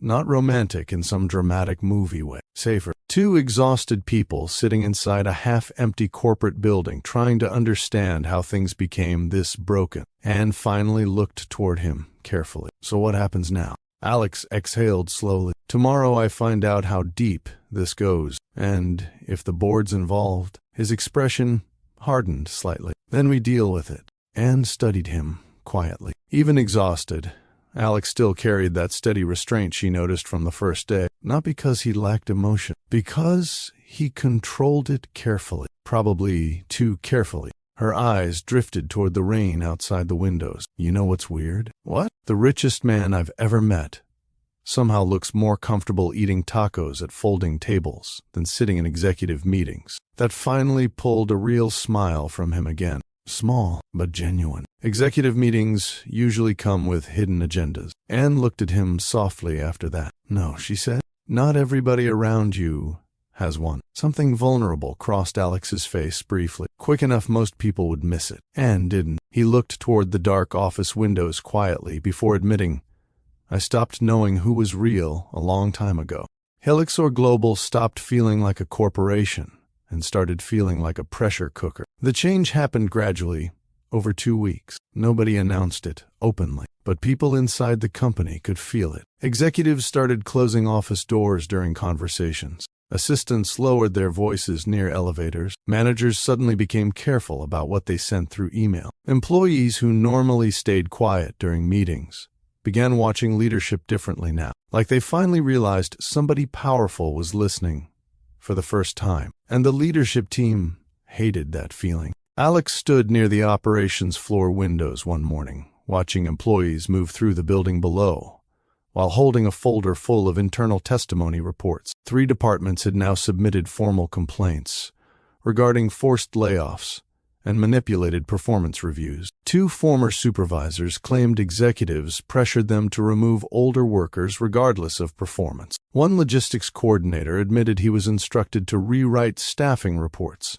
before executive review meetings. Every new document made the company look worse. Not broken accidentally, managed that way intentionally. Behind him, the executive conference room buzzed with overlapping arguments. This process is becoming disruptive. We cannot keep reopening staffing decisions from previous quarters. Legal exposure alone could. Alex closed his eyes briefly. The noise alone was exhausting now. For days, every meeting inside Helix or Global turned into some version of the same fight. Executives protecting themselves, board members protecting company reputation. Nobody openly admitting how deep the damage already went. Alex finally turned around. The room quieted immediately. Not respectful silence, cautious silence. Daniel Mercer stood near the far side of the table holding updated media reports in one hand. Even he looked tired lately, not humbled, pressured. A local business journal had already started asking questions about employee turnover inside Helix or Global. Anonymous complaints were leaking outside the company now. Daniel adjusted his tie carefully. We need to remain strategic about this. Alex stared at him. Strategic. Daniel kept his tone measured. If employees think leadership is collapsing internally, panic spreads. One board member nodded quickly. We have investors monitoring this situation already. Alex looked around the room slowly. That's what concerns you. Nobody answered immediately, because unfortunately, for some people in that room, it actually was. Alex dropped the testimony folder onto the table hard enough to make several executives jump slightly. People lost careers protecting this company. The room stayed still. Some of them worked here decades. Daniel folded his hands carefully. No one disputes that mistakes were made. Alex looked directly at him. Mistakes happen accidentally. That landed heavily. Daniel's jaw tightened. One executive finally snapped under pressure. We followed approved restructuring procedures. Alex turned toward him calmly. Did you read the complaints? The man hesitated. That's not the point. It is exactly the point. Another executive jumped in quickly. We cannot emotionally govern a corporation this size. Alex laughed once quietly. Not humor. Exhaustion. That line keeps getting repeated around here like compassion destroys businesses. Nobody spoke, because deep down, many of them no longer believed their own defenses anymore. The pressure inside the company was becoming impossible to hide. Outside executive offices, employees had started talking openly for the first time in years. People compared stories quietly near break rooms. Managers who once acted untouchable suddenly looked nervous whenever investigations expanded into their departments. Even security guards noticed the difference.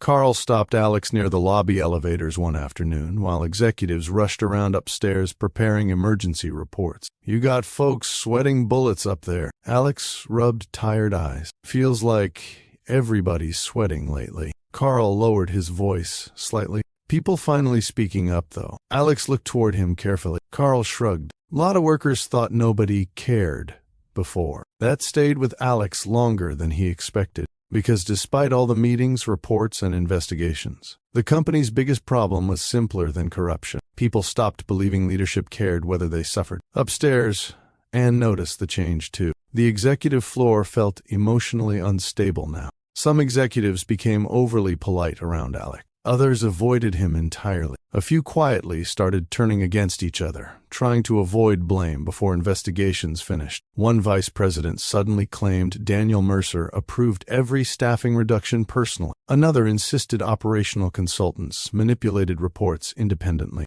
Nobody wanted ownership anymore, only distance. Anne sat at her desk reviewing compliance files when one department head stormed past, muttering, This company's turning into a damn courtroom. She watched him disappear around the corner before noticing Alex walking toward her office slowly. His tie hung loose now, jacket folded over one arm. He looked exhausted, not dramatic exhaustion, the quieter kind people carried after too many sleepless nights pretending they were functioning normally. Anne stood immediately. "When did you last eat?" Alex frowned slightly. "That's a threatening question." "You didn't answer it." He thought about it. "That's concerning." Anne grabbed her purse without another word. Alex blinked. "What are you doing?" "You're coming downstairs." "For what?" "Food. I'm in the middle of—" "No," she interrupted calmly. "You're in the middle of running yourself into the ground." He opened his mouth, closed it again. Honestly, he looked too tired to argue properly. 20 minutes later, they sat in a small diner several blocks from headquarters, while rain tapped softly against the windows outside. Alex stirred coffee absently while staring at employee reports spread across the table beside the ketchup bottles. Anne watched him carefully. "You brought paperwork to a diner." "I didn't mean to." "You absolutely meant to." He looked almost embarrassed afterward. That alone worried her, because Alex normally stayed composed even under pressure. Lately, cracks were starting to show. The waitress dropped off food while giving Alex a second curious glance. Not recognition, just noticing a tired man wearing an expensive watch beside paperwork he clearly couldn't stop thinking about. Anne pushed his plate slightly closer. "Eat?" "Yes, ma'am." That sounded sarcastic. It was survival instinct. A tiny smile appeared before fading again. Alex picked at the food quietly for a moment before speaking. "Every report leads somewhere worse." Anne leaned back in the booth. "What scares you most?" The question sat heavily between them. Alex looked out the diner window toward the rainy Houston street. "That I ignored too much for too long." Anne shook her head immediately. "No." He looked back at her. "You trusted people," she corrected softly. "That's not the same thing." Alex laughed quietly under his breath. "Corporate lawyers would disagree." "I'm serious." She leaned forward slightly. "You didn't create those layoffs. You didn't manipulate reports. You didn't pressure managers into firing older employees." Alex rubbed his forehead tiredly. "But I let people like Daniel build an environment where it happened." Anne watched pain cross his face briefly. Real pain, not executive frustration. Guilt. That bothered her more than anger would have, because Alex genuinely carried responsibility for things he never personally ordered. The waitress passed again and glanced between them curiously. Anne noticed Alex hadn't touched half his food. "You're doing it again." "What?" "Thinking instead of eating." "I'm multitasking emotionally." "That's not a real thing." "It feels real." She laughed softly, despite herself. The sound finally loosened some tension around his eyes. For a few minutes, they sat quietly while the diner hummed around them. Ordinary people talking over coffee. Forks scraping plates. A tired cook yelling something from the kitchen. Simple noise. No corporate strategy. No board pressure. Alex eventually looked toward Anne again. "You know what the strangest part of all this is?" "What?" "The employees trust you more than leadership." She frowned slightly. "That's not true." "It is." Anne looked down briefly. "Maybe they're just tired of executives talking at them instead of listening." Alex studied her quietly after that. "You'd be good at leadership here." She laughed immediately. "Absolutely not. I'm serious. I watch people panic professionally for a living." "Exactly." She rolled her eyes. But the compliment affected her more than she admitted. Back at headquarters later that evening, the atmosphere had worsened again. Two executives argued openly outside a board meeting. Another quietly gathered personal belongings from his office after legal auditors requested internal communications records. The company was beginning to fracture under pressure. Anne walked beside Alex toward another emergency meeting, while employees watched them pass carefully. "You ready?" she asked quietly. Alex looked exhausted again already. "No." She smiled faintly. "Good." Honest answer. As they reached the boardroom doors, Alex paused briefly, not physically tired, emotionally worn thin. Anne noticed immediately, without thinking much about it. She touched his sleeve gently, just once. "You're not carrying this alone anymore." Alex looked down at her hand briefly, then at her. Something softened in his expression for half a second, small, but real, and honestly. That moment steadied him more than any board member, lawyer, or executive strategy meeting had managed to do in weeks. The breaking point came 3 nights later inside Alex's penthouse overlooking downtown Houston. Not during a board meeting, not during a legal battle, not even during another confrontation with Daniel Mercer. It happened quietly, which somehow made it worse. Rain pressed softly against the massive windows while city lights blurred across the glass in long reflections. The television played financial news with the volume muted while stacks of reports covered nearly every surface in the living room. Employee testimony folders, legal reviews, restructuring contracts, internal audit summaries. The entire place looked less like a home and more like somebody had been trying to survive inside paperwork. Anne stood near the kitchen island holding 2 takeout containers while staring around the penthouse carefully. This is depressing. Alex barely looked up from the documents spread across the dining table. That's rude. It's accurate. You sound like my doctor. You have a doctor? Legally, I think rich people are required to. That earned the smallest smile from her before she set the food down. Alex looked exhausted tonight, not just tired, drained. His beard had started growing unevenly from too many missed mornings. His sleeves remained rolled halfway up from another 16-hour day inside executive meetings and legal reviews. And worst of all, he barely seemed aware of himself anymore. Anne crossed her arms. When did you last sleep properly? Alex scanned another report. That question feels aggressive. Alex. He finally looked up. The exhaustion in his eyes hit her immediately. Not weakness, defeat, creeping in slowly. Anne walked toward the table carefully. You can stop for 1 night. No, I can't. The answer came too fast, too sharp. Alex realized it immediately afterward and rubbed his forehead.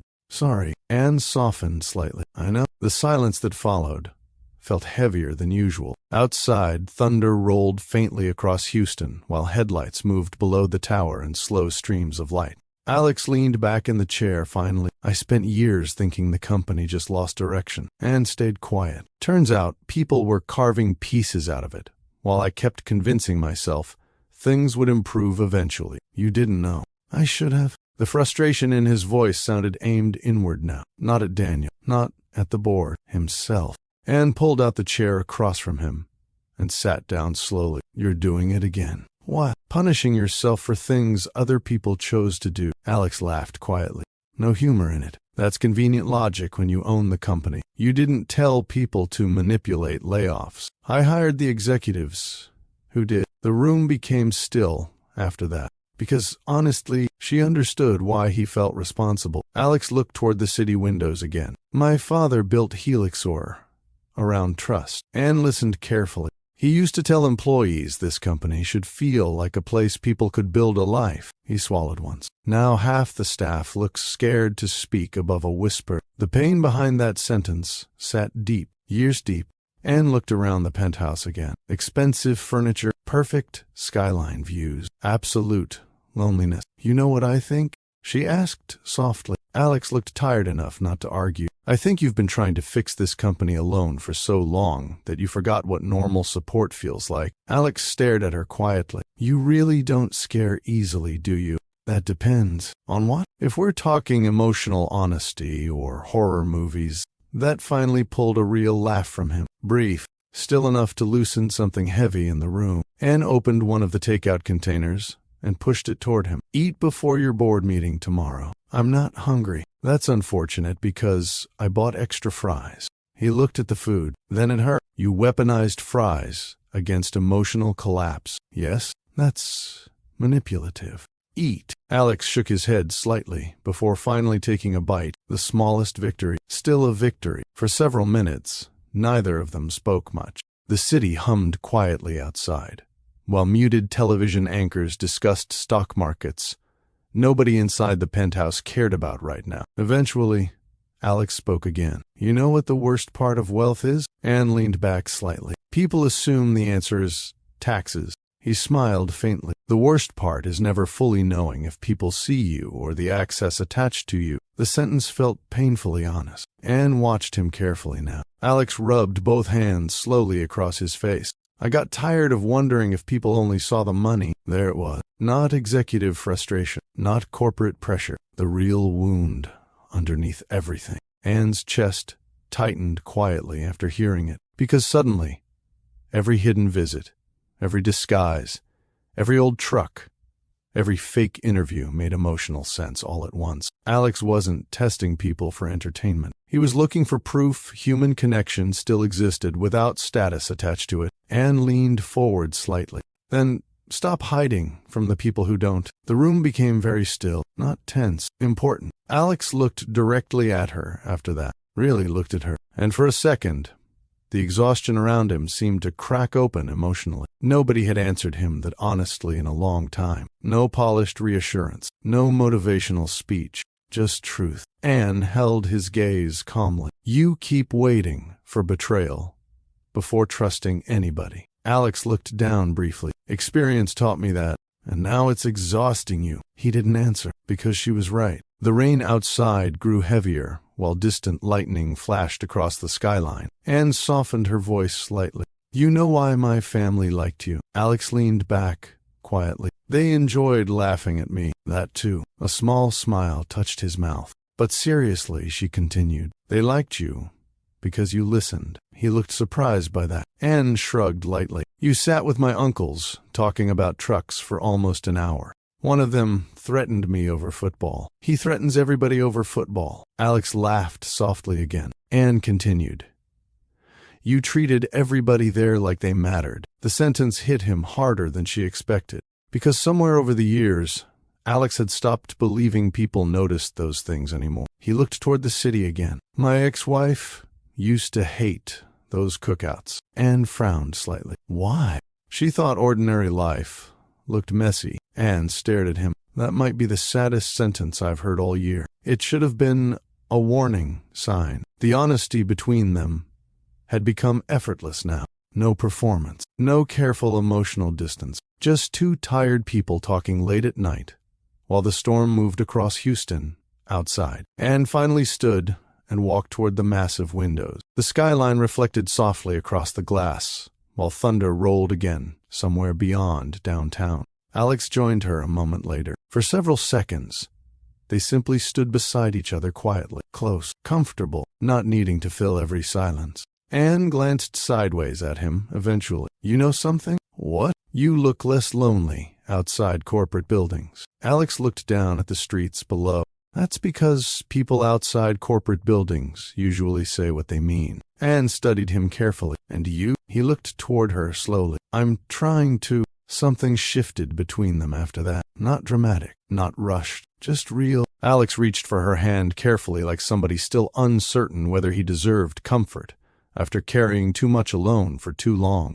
Anne let him. No speeches, no cinematic declaration, just warmth, steady, safe, and honestly. That terrified Alex more than any boardroom battle waiting for him the next morning, because corporate betrayal was familiar. This wasn't. By Monday morning, Helix or Global looked like a company bracing for impact. Employees gathered in small groups near elevators whispering before meetings started. Assistants rushed through executive floors carrying legal folders instead of quarterly reports. Security presence increased near the boardrooms upstairs. Nobody said the word crisis openly, but everybody felt it. News about internal investigations had already started leaking outside the company over the weekend. Business reporters waited near the building entrance, hoping somebody from leadership would make a mistake in public. Daniel Mercer arrived through the underground garage to avoid cameras. Alex walked through the front lobby instead. That difference alone became office gossip before 9 in the morning. Anne stepped out of the elevator beside Alex while employees quietly watched them cross the executive floor together. The atmosphere felt tense enough to crack. You ready for this? She asked softly. Alex adjusted the cuff of his jacket slowly. No, she smiled faintly. Good. Means you're still human. That earned the smallest glance from him before the boardroom doors opened ahead of them. Inside, every seat around the long table was already filled. Board members, legal advisors, senior executives. Even Daniel looked different this morning. Still polished, still controlled. But the confidence he carried earlier in the story had thinned badly under weeks of pressure. Nobody spoke immediately after Alex entered. The silence inside the room carried weight now. Not fear alone. Consequences. Alex took his seat slowly while Anne remained near the side wall beside the compliance records table. Several executives noticed her immediately. That mattered. Because weeks earlier, Anne was invisible inside rooms like this. Now people watched her, carefully, and some of them looked nervous doing it. The older board member cleared his throat first. This emergency session concerns allegations involving executive restructuring, misconduct, labor manipulation, and financial concealment. Nobody moved. Alex opened the testimony folder in front of him calmly. We'll start with payroll transfers connected to outsourced operational reviews. Daniel folded his hands together. Before this proceeds further, I want it noted that many of these decisions were approved collectively during expansion planning. Translation: don't let me fall alone. Several executives noticed it immediately. One vice president leaned back sharply. That's not entirely accurate. Daniel turned toward him slowly. The vice president continued anyway. Your office pushed aggressive staffing reductions harder than anyone here. Daniel's expression darkened. You signed those approvals too, and your legal team pressured us. The room shifted instantly after that, because once one executive started talking, others followed. Another department head spoke next. Operational reports were altered before board review. Daniel snapped toward him. That accusation is dangerous. It's documented. A legal advisor near the end of the table opened a folder quietly. We verified several inconsistencies last week. The room erupted into overlapping arguments almost immediately. Executives interrupting each other. Board members demanding explanations. Years of buried resentment finally surfacing under pressure. Anne watched Alex carefully through all of it. He didn't look victorious. If anything, he looked exhausted. Like every confirmation hurt more than he expected. One board member slammed his hand against the table. Enough. The room quieted slightly. The older board member turned toward Alex carefully. Mr. Whitaker, how would you like to proceed? Alex looked around the room slowly. Executives avoiding eye contact. Lawyers preparing damage control language. People calculating survival. Then his eyes settled on Daniel. You built a culture where employees became afraid to speak honestly. Daniel straightened immediately. That is not solely my responsibility. No. Alex agreed quietly. It isn't. That answer confused several people, because they expected rage, blame, public destruction. Instead, Alex looked deeply disappointed. He opened another file calmly. Warehouse employees reported manipulated termination reviews. Another document. Regional supervisors were pressured to remove older staff regardless of performance. Another. Internal auditors raised concerns that disappeared before board review. Nobody interrupted him now, not even Daniel, because the evidence sitting across that table had become impossible to dismiss. Alex looked toward the board. My father built this company around trust between leadership and workers. His voice stayed steady. Somewhere along the way, protecting appearances became more important than protecting people. The sentence settled heavily over the room. Several board members looked ashamed now. One executive quietly removed his company badge from his jacket and placed it on the table without speaking. Nobody stopped him. Daniel looked toward Alex carefully. You think removing executives fixes this? Alex answered honestly, no. That surprised everyone again. Then what exactly are you trying to accomplish here? Daniel asked. Alex leaned back slightly. A company where employees don't feel disposable. Silence followed. Real silence this time. Not defensive. Reflective. Anne watched employees gathering quietly outside the glass boardroom walls now. Word had spread through the building again. People wanted answers, not corporate statements. Answers. The older board member finally spoke carefully. Based on the evidence presented, the board recommends immediate suspension of several executive restructuring authorities pending full legal review. Daniel's face hardened. You're making emotional decisions under public pressure. Alex looked directly at him. No. We waited too long to make human ones. That landed hard enough. Nobody spoke for several seconds. One legal advisor slid additional folders across the table. Financial tracing confirms unauthorized consulting payments tied to restructuring incentives. Another executive cursed quietly under his breath, because now the corruption had become undeniable publicly. Not rumors, not suspicions, proof. Daniel stood abruptly from his chair. This company expanded successfully under my leadership. Alex looked up calmly and forgot the people carrying it. Daniel stared at him across the table. For a second, Anne thought he might explode emotionally. Instead, something sadder happened. He looked tired, defeated, like a man realizing too late that ambition without integrity eventually collapses under its own weight. One board member finally said the words nobody expected to hear out loud. Daniel Mercer. Effective immediately. Your executive authority is suspended, pending full investigation. The room stayed frozen afterward. Daniel didn't argue immediately. He looked around the table slowly instead, at the executives, distancing themselves from him now, at board members avoiding eye contact, at years of carefully built authority disappearing in one morning. Then his eyes landed on Alex again. You think they won't turn on you eventually, too? Nobody moved. Alex answered quietly. Maybe. The honesty caught everyone off guard. But at least now they know I'm listening. Daniel looked at him another moment before quietly gathering his folder. No dramatic exit. No shouting. Honestly, that made the scene feel more real. One by one, several compromised executives were removed from authority after that. Some resigned immediately. Others faced legal review. A few simply looked relieved the pressure finally ended. Outside the boardroom, employees watched leadership walk past differently now. Not untouchable anymore, just people. The emotional release across the company happened slowly through the rest of the day. Employees started talking openly in break rooms. Older workers, previously pushed aside, were called back for review meetings. Managers suddenly listened more carefully during conversations. For the first time in years, people inside Helixor Global looked hopeful. Not fully trusting yet, but hopeful. Late that afternoon, Alex stood near the operations floor, watching employees move through the building, while sunlight broke across downtown Houston after days of rain. Anne walked beside him quietly. It's over? She asked softly. Alex looked across the office. No. She frowned slightly, but it started. Employees nearby noticed Anne first, before noticing Alex. One by one, workers began thanking her quietly while passing. For listening. Thank you. For helping expose this. We thought nobody cared. Anne looked genuinely overwhelmed. No, But more employees approached anyway, not celebrating Alex. Because while executives hid behind strategy meetings, Anne had spoken to workers like human beings from the beginning. Alex watched the reactions carefully. Not jealous, proud. That mattered a lot.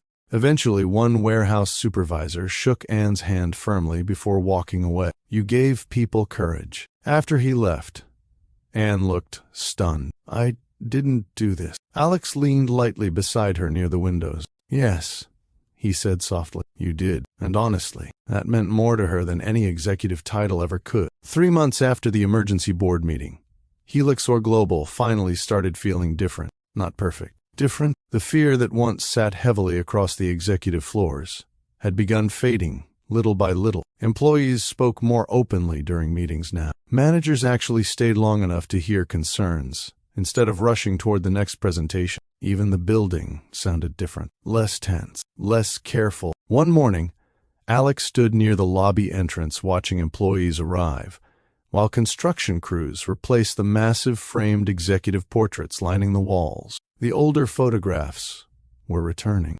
Warehouse crews, drivers, field operators, dispatch teams, actual workers.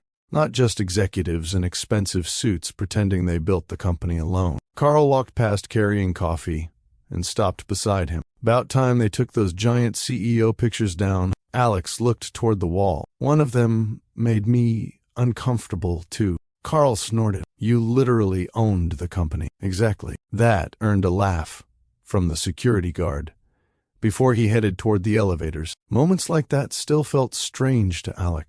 Normal conversations, no performance attached. Inside the lobby, new hiring posters now sat near the reception desk. Real experience matters. Leadership starts with respect. Promotion through mentorship. Anne helped write some of those lines herself, not because she wanted recognition, because she understood something most executives missed. People noticed when companies stopped treating them like numbers. Upstairs, the executive floor no longer operated like a private country club. Several leadership positions remained empty after investigations concluded. Instead of rushing replacements through quietly, Alex ordered full internal review processes for every major appointment. That decision annoyed investors immediately. Good. The boardroom looked completely different these days, too.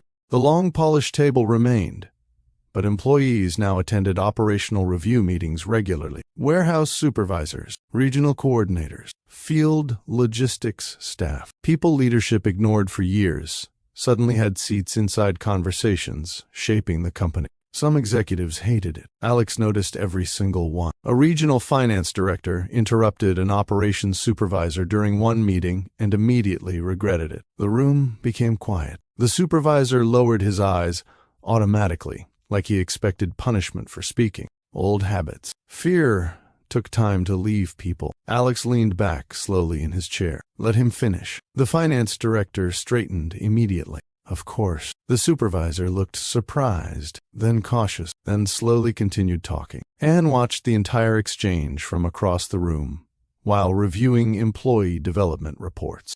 3 months earlier, nobody inside Helixor Global would have defended a warehouse supervisor against executive interruption. Now, it happened naturally. That mattered. After the meeting ended, several employees lingered near the hallway, speaking more comfortably than before. Anne walked beside Alex toward his office, carrying 2 folders against her chest. You know they're starting to trust this place again. Alex loosened his tie slightly, slowly. That's still progress. He looked toward the employees, laughing quietly near the elevators. One older worker stood among them, reinstated 2 weeks earlier after wrongful termination review. Alex noticed the man's expression immediately. Relief, not excitement. Relief. That stayed with him. Inside Alex's office, sunlight stretched across the windows overlooking downtown Houston, while paperwork covered nearly every surface again. But unlike before, the paperwork no longer felt poisonous. This was rebuilding. Different kind of exhaustion. Anne dropped the folders onto his desk. You have mentorship applications. Alex sighed dramatically. That sentence alone aged me.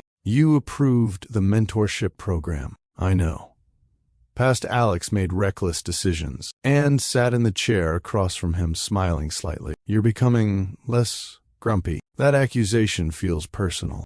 It's true, honestly. She wasn't wrong. Something inside Alex had softened over the past few months. Not magically. Gradually. He slept more now. Ate actual meals, occasionally. Even laughed without looking surprised afterward. Still guarded sometimes. Still emotionally careful, but lighter than before. Alex opened one folder while shaking his head. 47 employees volunteered already. That's good. That's terrifying. Anne laughed softly. You're mentoring people, not adopting them. No promises. She watched him read through the applications carefully. You know what's weird? Alex looked up. What? You actually look happier talking to employees than investors. That's because employees usually tell the truth. That's fair. The office became comfortably quiet for a few minutes, while Alex reviewed mentorship requests. One application made him stop suddenly. Anne noticed immediately. What? Alex handed her the file. The reinstated older worker from operations had applied. Reason for joining. I want younger employees to know this company used to feel like family. Anne looked up slowly after reading it. Neither spoke for a second, because that sentence alone explained everything Alex had been trying to fix. Later that afternoon, Alex walked through one of the Houston distribution centers wearing rolled-up sleeves instead of executive jackets. Workers noticed. That mattered too. Executives used to visit facilities only for stage tours and corporate photography. Alex actually stayed, asked questions, listened. One forklift operator looked genuinely confused when Alex sat beside him during lunch break. You serious? Alex opened a bottled water calmly. About you eating down here? Alex glanced around the break room. Food tastes the same upstairs. The workers laughed. The tension eased immediately after that. One employee eventually admitted quietly, people thought leadership forgot about us. Alex leaned back against the vending machine thoughtfully. Leadership did forget. Nobody expected that answer. No corporate spin. No polished defense. Just honesty. A younger worker frowned slightly. So how you fixing it? Alex looked around the break room slowly. By listening longer than we talk. That sentence spread through the company faster than any executive memo. Anne found out because employees started repeating it during meetings. One assistant even taped the quote beside her desk. When she told Alex later, he looked horrified. That sounds fake inspirational. It inspired people. That's concerning. You're impossible. The teasing between them had become effortless now, not performative, natural. Most employees noticed long before either of them openly acknowledged it. One receptionist even whispered to Anne during lunch, "He smiles more around you." Anne nearly dropped her coffee. That embarrassed her more than expected, especially because it was true. Weeks later, Helixor Global officially launched revised hiring policies, blind resume review systems, age-neutral screening procedures, employee advocacy reporting, leadership accountability panels, not flashy corporate rebranding, real structural change. The announcement happened in the same executive conference room where Alex was once mocked during the fake interview. That detail mattered to him privately, and noticed him staring at the room afterward once everybody else left. "You okay?" Alex looked around slowly. "It feels different." "That's because nobody's insulting paper resumes anymore." He laughed quietly. Low bar for progress, but still progress. Alex walked toward the windows overlooking Houston. Traffic moved below, while afternoon sunlight reflected across nearby buildings. This company spent years teaching people status mattered more than character, he admitted softly, and joined him near the glass. And now, Alex watched employees moving through the executive floor outside. People speaking normally, not whispering anymore. "Now we rebuild it into something my father would recognize." The emotion behind that sentence sat quietly between them. Not grief this time, hope. Anne looked toward him carefully. "You know he'd be proud of you too, right?" Alex exhaled slowly. "Some days, I believe that." She bumped his shoulder lightly. "Work on believing it more often." He looked toward her afterward, really looked at her. No walls, no executive mask, just warmth. And honestly, for the first time in years, rebuilding the company no longer felt like punishment. It finally felt like purpose. By early summer, Alex started spending less time inside conference rooms, and more time accidentally becoming part of Anne's everyday life. Not intentionally at first. It just happened gradually. One evening turned into several. Quick dinners became regular conversations. Work meetings somehow ended at local restaurants instead of executive lounges. And somewhere between employee reform plans and late-night taco runs, Alex realized he hadn't eaten alone in weeks. That realization unsettled him more than he expected. Not negatively, just unfamiliar. On a humid Friday evening, Alex stood outside a neighborhood grocery store holding 2 bags while staring at Anne suspiciously. "This cart has absolutely no structure." Anne grabbed another bag from the trunk. "It's groceries, not military strategy. You bought 6 different hot sauces. That's called preparation. You're preparing for war." She laughed while locking the car. "You own $1 billion corporation, but got emotionally defeated by salsa 3 months ago. That story keeps getting exaggerated. You reached for soda, like your life depended on it. It was medically necessary." Anne shook her head, smiling, while they walked toward her apartment building. The ease between them felt different now, not cautious anymore. Comfortable. Alex noticed it most during quiet moments. The absence of performance. Nobody trying to impress the other constantly. No emotional games. Just peace. Inside Anne's apartment, music played softly from a speaker near the kitchen, while ceiling fans pushed warm Houston air through the rooms. The apartment reflected her personality completely. Books stacked everywhere. Family photos, half-finished notes scattered near the counter. Actual life, not staged perfection. Alex stood near the kitchen island, watching her unpack groceries. "You know what's strange?" Anne glanced sideways. "You ask that question a lot." "I'm observant. You're dramatic." "That too." She smiled while organizing vegetables. "What's strange?" Alex leaned against the counter. "I spent years in houses bigger than this." Anne froze briefly before turning slowly. That sentence sounded dangerously disrespectful. "No." He shook his head quickly. "That's not what I meant." "Good answer." Alex laughed softly before continuing. "I just mean, this place feels more lived in than most homes I've been inside lately." The honesty behind the comment softened her expression. Anne handed him a cutting board. "You're helping cook now. That feels risky. You survived corporate warfare.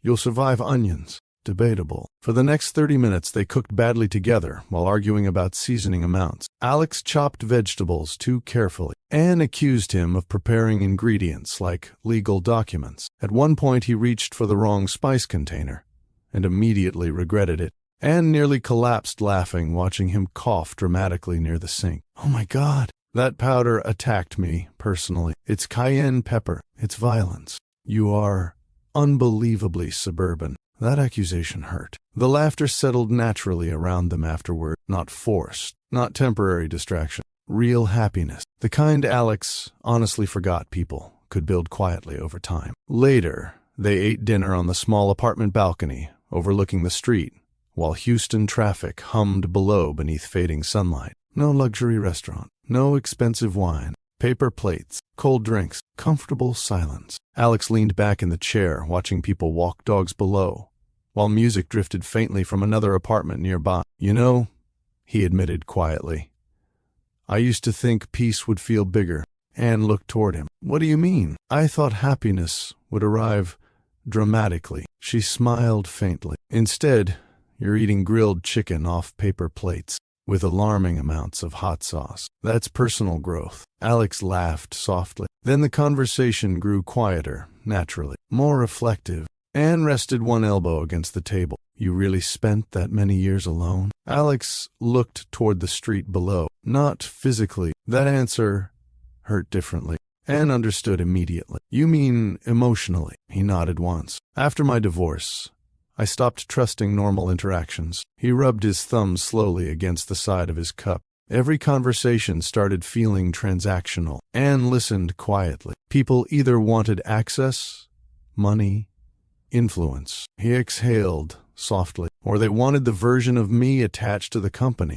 And eventually, you stopped separating yourself from it. Alex looked toward her carefully. That obvious? Yes. The answer came gently, not judgmental. Anne leaned back in her chair. You spent so long protecting yourself that you started disappearing inside the protection. That sentence sat with him deeply, because honestly, she wasn't wrong. Alex looked around the balcony quietly. The tiny apartment lights, the distant traffic, the normalcy. I still don't fully know how to do this. Do what? This. He gestured loosely between them.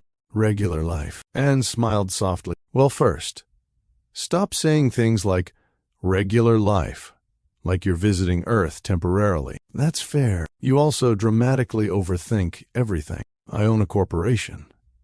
It's required. No, she said immediately. Being emotionally exhausting is optional. Alex laughed hard enough to surprise himself. The sound lingered warmly between them afterward. Weeks later, Alex attended another family cookout. This time, nobody treated him like an outsider. That changed everything. One cousin immediately handed him barbecue tongs without explanation. Another shouted across the yard, "Don't let him near the spicy sauce again." I'm being bullied by an entire family, Alex muttered. Anne leaned against him briefly while laughing. You survived. Barely. The warmth around him felt different now. Less like being tested, more like belonging. Children climbed over lawn chairs, while music played loudly near the patio. Somebody argued over dominoes again like national pride depended on it. At one point, Anne's older relatives started teasing Alex about his truck. You still driving that old thing? Alex looked offended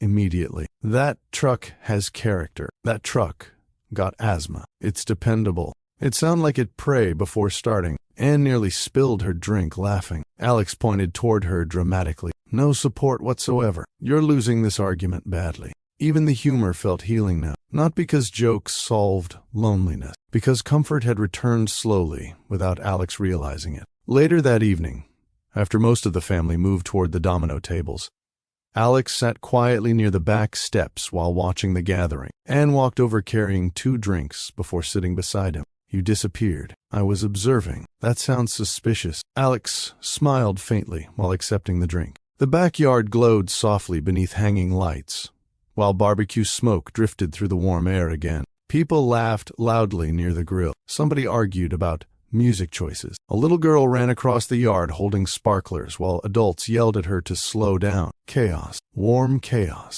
Alex watched it all quietly before speaking. You know what I realized recently? Anne leaned against the railing beside him. What? I don't dread mornings anymore. The sentence hit her unexpectedly, because it sounded so honest, so simple, but deeply important. Alex looked down at the bottle in his hands. For years, everything felt heavy before the day even started. Anne stayed quiet. And now? He looked toward the family laughing across the yard. Now things feel He paused, carefully searching for the right word. Possible? Something softened inside her chest after hearing that. Not because she believed she saved him. She didn't. Alex rebuilt himself. She simply stayed while he did it. That difference mattered. Anne nudged his shoulder lightly. Well, emotionally stable Alex is still sarcastic. That's permanent. Good. He looked toward her then. Really looked. No guarded distance left in the moment. Just affection. Steady and safe. And honestly, Alex had spent so many years surrounded by status that he almost forgot how powerful ordinary companionship could feel when it was genuine. By the end of summer,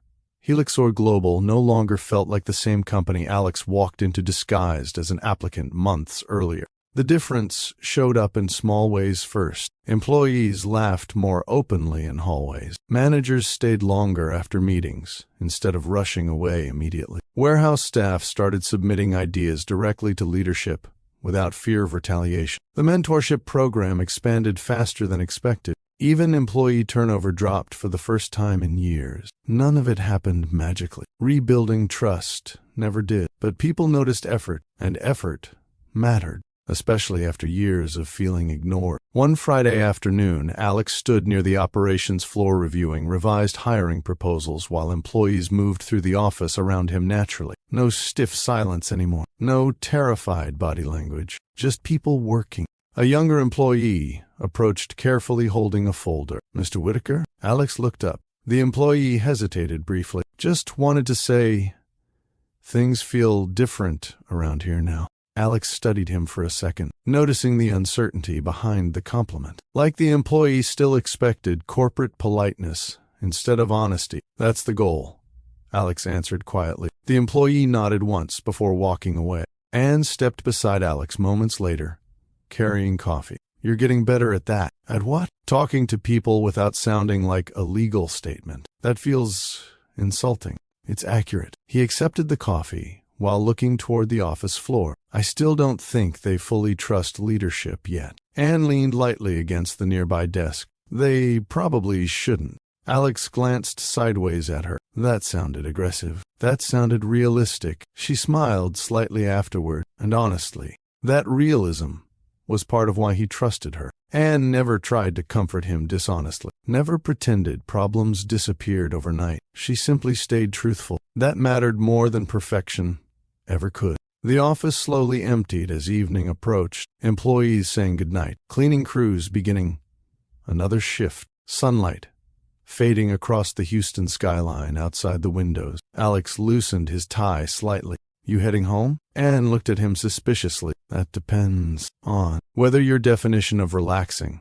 still involves reading financial reports emotionally. That happened one time, 3 times, allegedly. She laughed softly. There's a family cookout tonight. Alex immediately groaned. That sentence usually ends with me being publicly embarrassed. That's because you dance like a substitute math teacher. That comparison felt targeted. It was. Still, he smiled while saying it. That alone showed how much had changed. Hours later, warm Texas air rolled across the backyard while music drifted through hanging patio lights again. The gathering looked almost identical to the first cookout Alex attended months earlier. Children running across the grass, dominoes slamming loudly against folding tables, barbecue smoke curling into the evening air, people arguing over sports like national policy depended on it. But emotionally, everything felt different now. Alex no longer stood awkwardly near the edges, trying to figure out where he belonged. Now one cousin handed him a plate automatically before he even sat down. Another shouted from near the grill,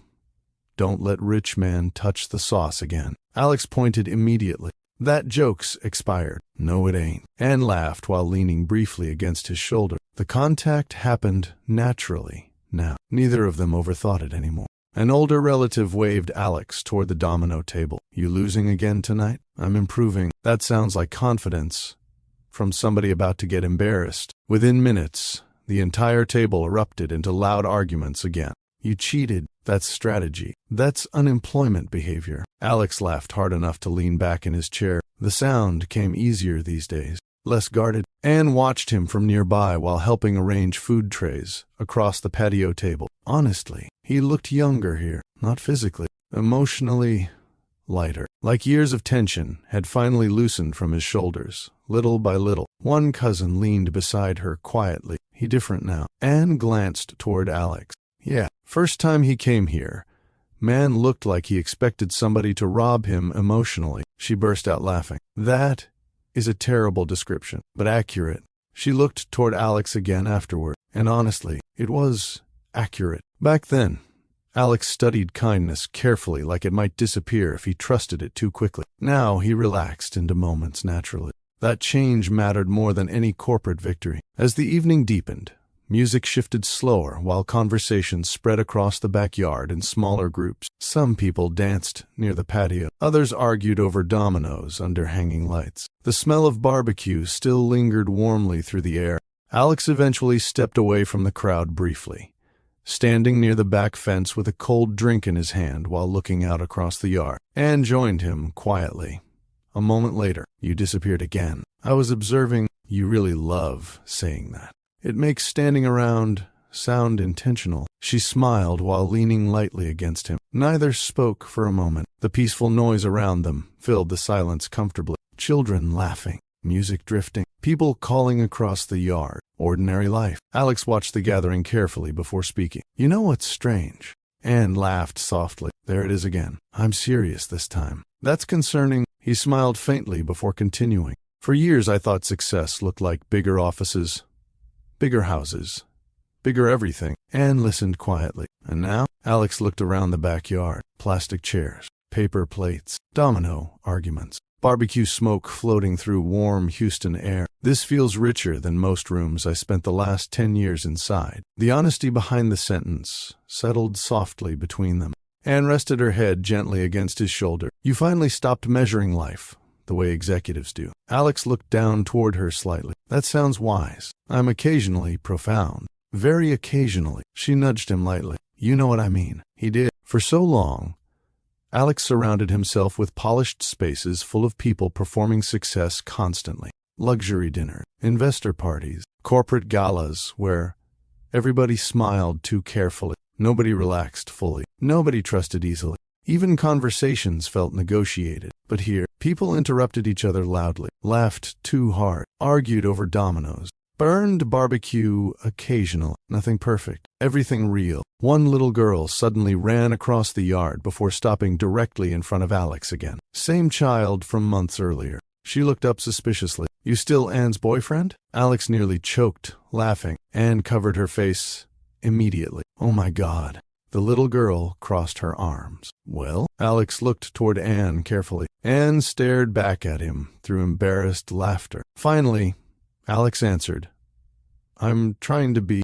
The child nodded seriously. Okay. Then, immediately ran away again. Several relatives nearby started cheering dramatically. Anne buried her face briefly against Alex's shoulder. This family is never letting that go. They seem emotionally committed now. You encouraged them. I absolutely did. She looked up at him afterwards, smiling despite herself. The warmth between them felt easy now. Not rushed, not dramatic, earned. Later in the evening, after most of the food disappeared and the music softened lower, Alex sat beside Anne near the patio steps, while people continued laughing around the yard. One cousin still argued over domino scores loudly enough for the entire neighborhood to hear. An older relative danced badly near the grill while everybody mocked him lovingly. Somewhere nearby, somebody dropped a plate and blamed physics immediately. The whole scene felt alive in the best possible way. Alex rested his elbows against his knees quietly while watching everything.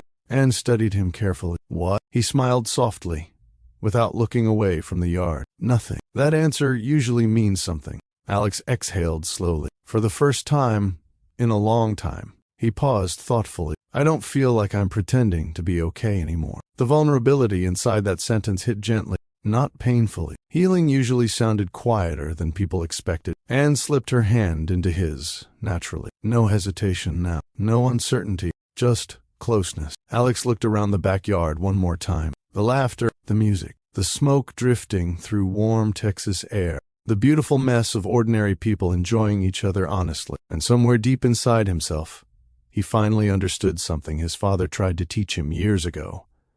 Dignity had never come from status. It came from how people treated each other when nobody needed anything. Anne leaned peacefully against him, while the family gathering carried on around them. And for the first time in years, someone saw the man instead of the company. If this story meant something to you, comment below.